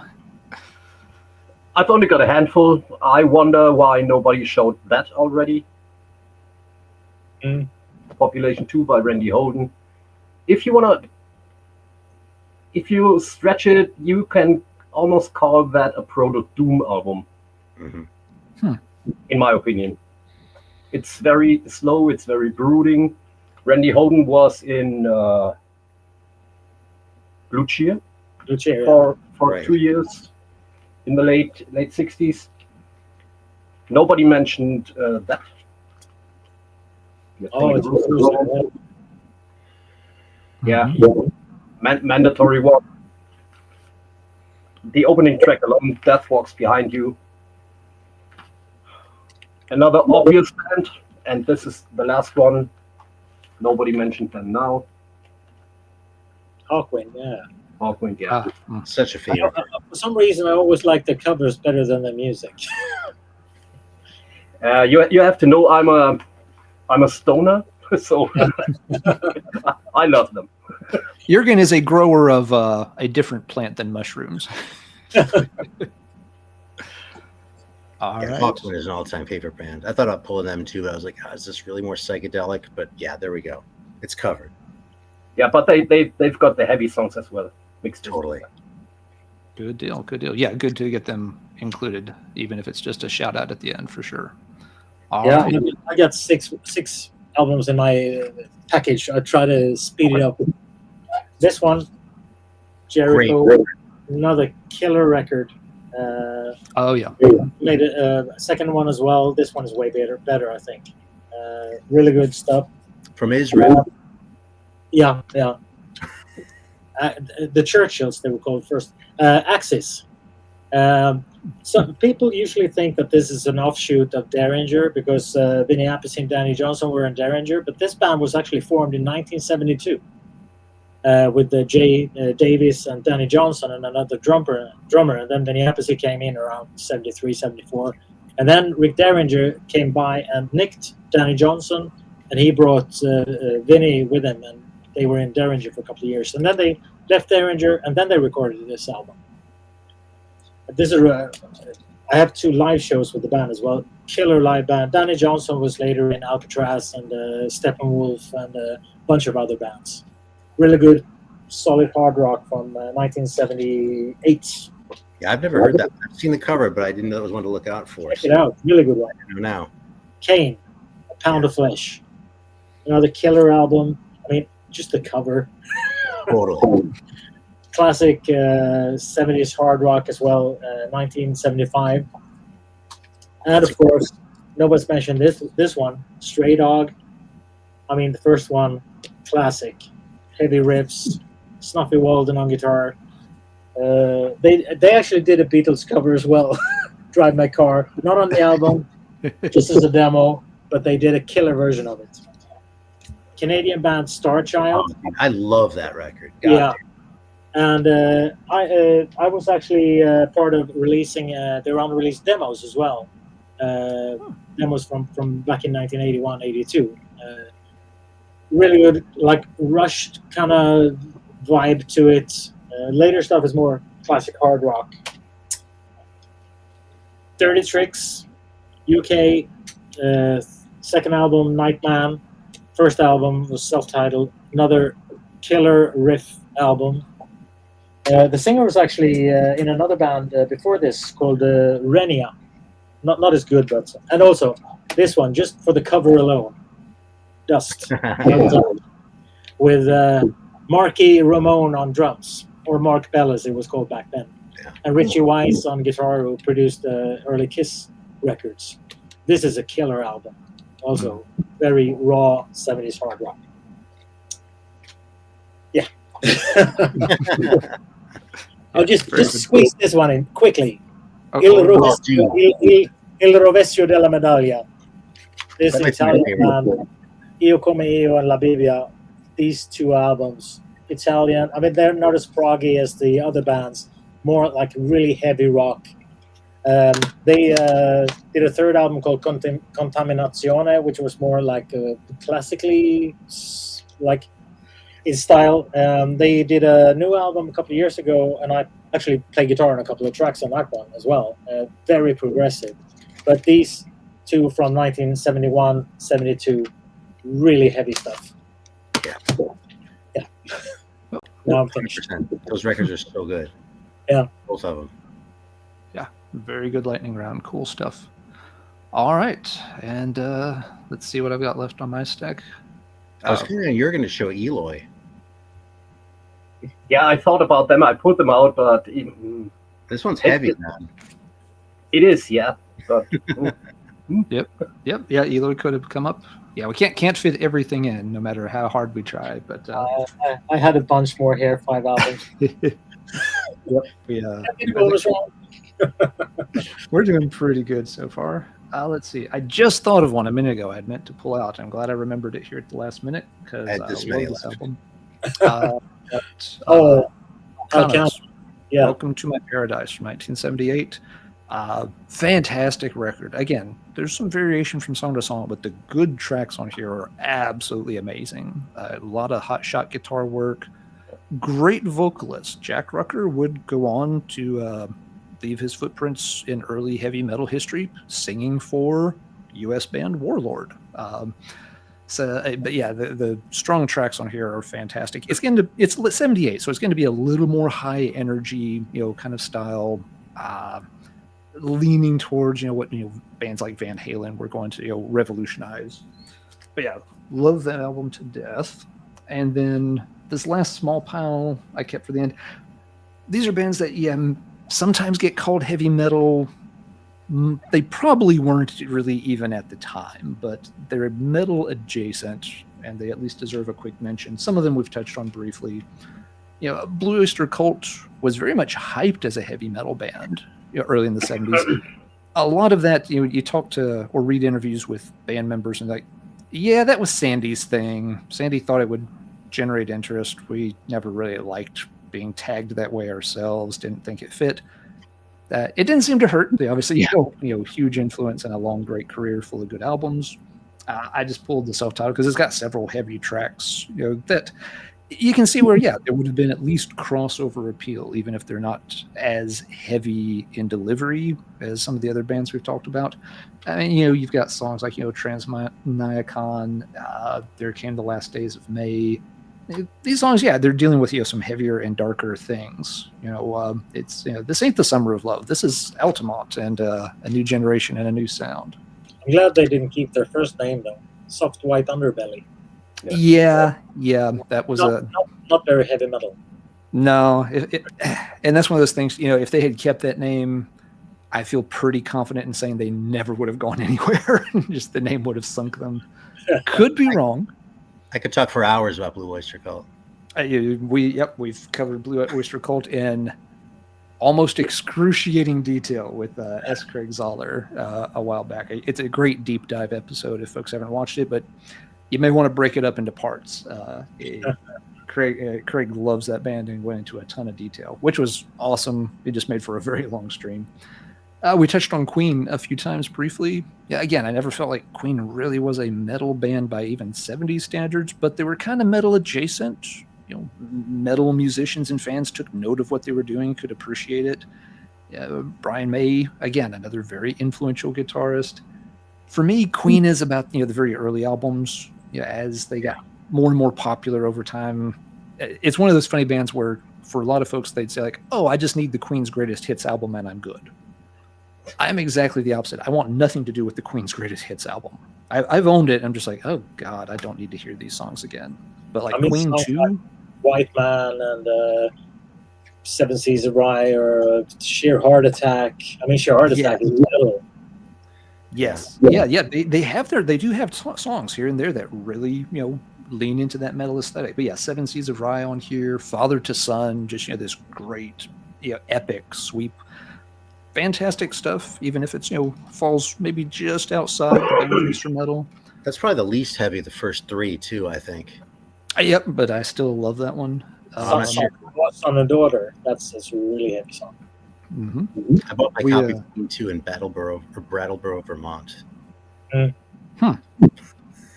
Let's see. We've touched on this band very briefly. They've always, again, associated with 70s heavy metal. And I promise Aaron and I will not go off on a tangent about Rush right now. But especially early on, the first album is a very, very good sort of Led Zeppelin clone. If you just need something that's basic meat and potatoes, Led Zeppelin inspired, the first Rush album fills that function just fine. I pulled Fly By Night because they're upgrading their sound here with Nero Peart on board.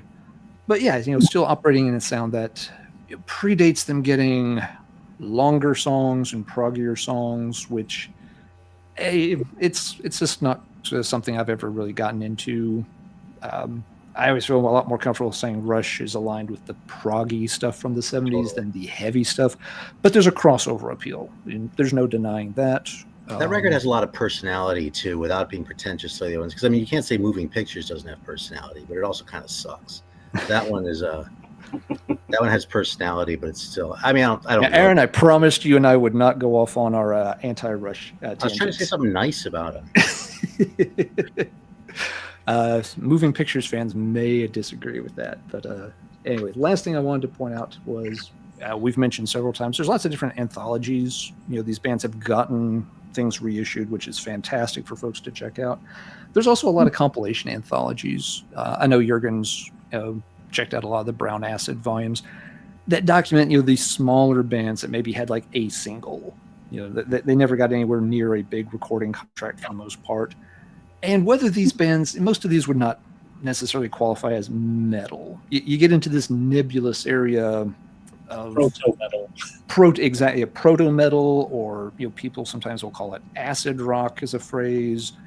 A phrase that I've always liked for it, but I don't think is very popular, is like bonehead metal. Because it's got this, again, emphasizing the kind of, caveman knuckle dragging aesthetics of just, down and out teenagers bummed and bored in the early 70s, making loud, obnoxious music that maybe isn't quite, maybe it's more grand funk than Black Sabbath, but their heart's in the same kind of place, even if the sound just delivered a little bit different. So there's lots of different kinds of compilations like these that folks can pick up if they want to really dig into obscure bands that never got their chance. My understanding is Writing Easy Records does get permission for all the tracks they feature and compensate the bands somehow. So that's cool too, that it's not just they're not just pulling things out of their collection and pressing them up and not giving the band any kudos or any reimbursement for it.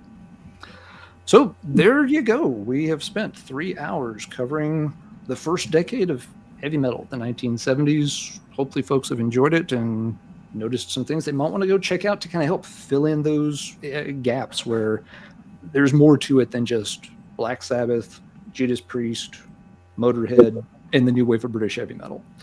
This was just the first half, right? There may be a part 2 in the future. There would be no difficulties filling out another episode. For sure. I have a whole bunch here, and I saw Aaron had one as well. So. Oh yeah. Maybe we will revisit it again. But want to say again to all three of you, thank you very much for joining on this topic. It's not a style or a scene that a lot of people are that into or that interested in. So not everybody wants to, guest on an episode that's going to cover 70s heavy metal. But I really do appreciate y'all taking time on a Saturday to record this, pull a lot of stuff out of your collections, and show off a lot of really awesome records. Can't thank you enough for participating. And any final thoughts folks would like to shout out or kind of put a bow on this one before I stop the recording?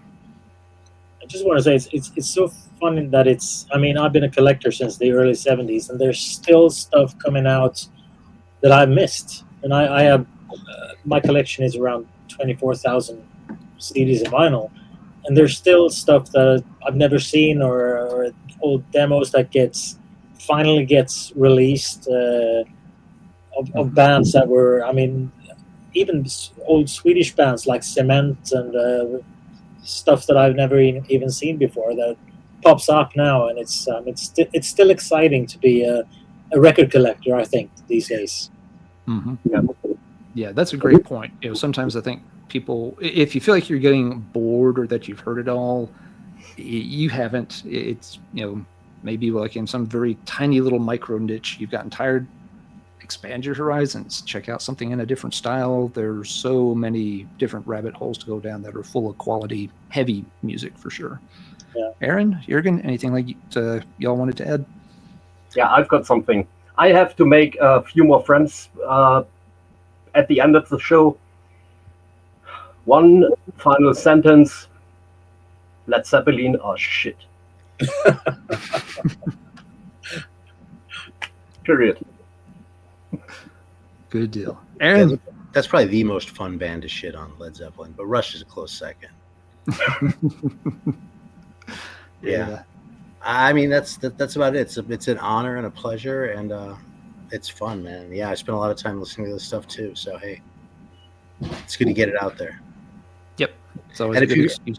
And if you go down all the rabbit holes, like you've built a collection, you've heard all this hard rock stuff and early metal stuff, and you've gone down all the rabbit holes, there's a whole world of jazz out there for you too. And rap also, right, Aaron? That's right. and reggae. Yeah. Okay, so rap and reggae are like your Led Zeppelin then for me.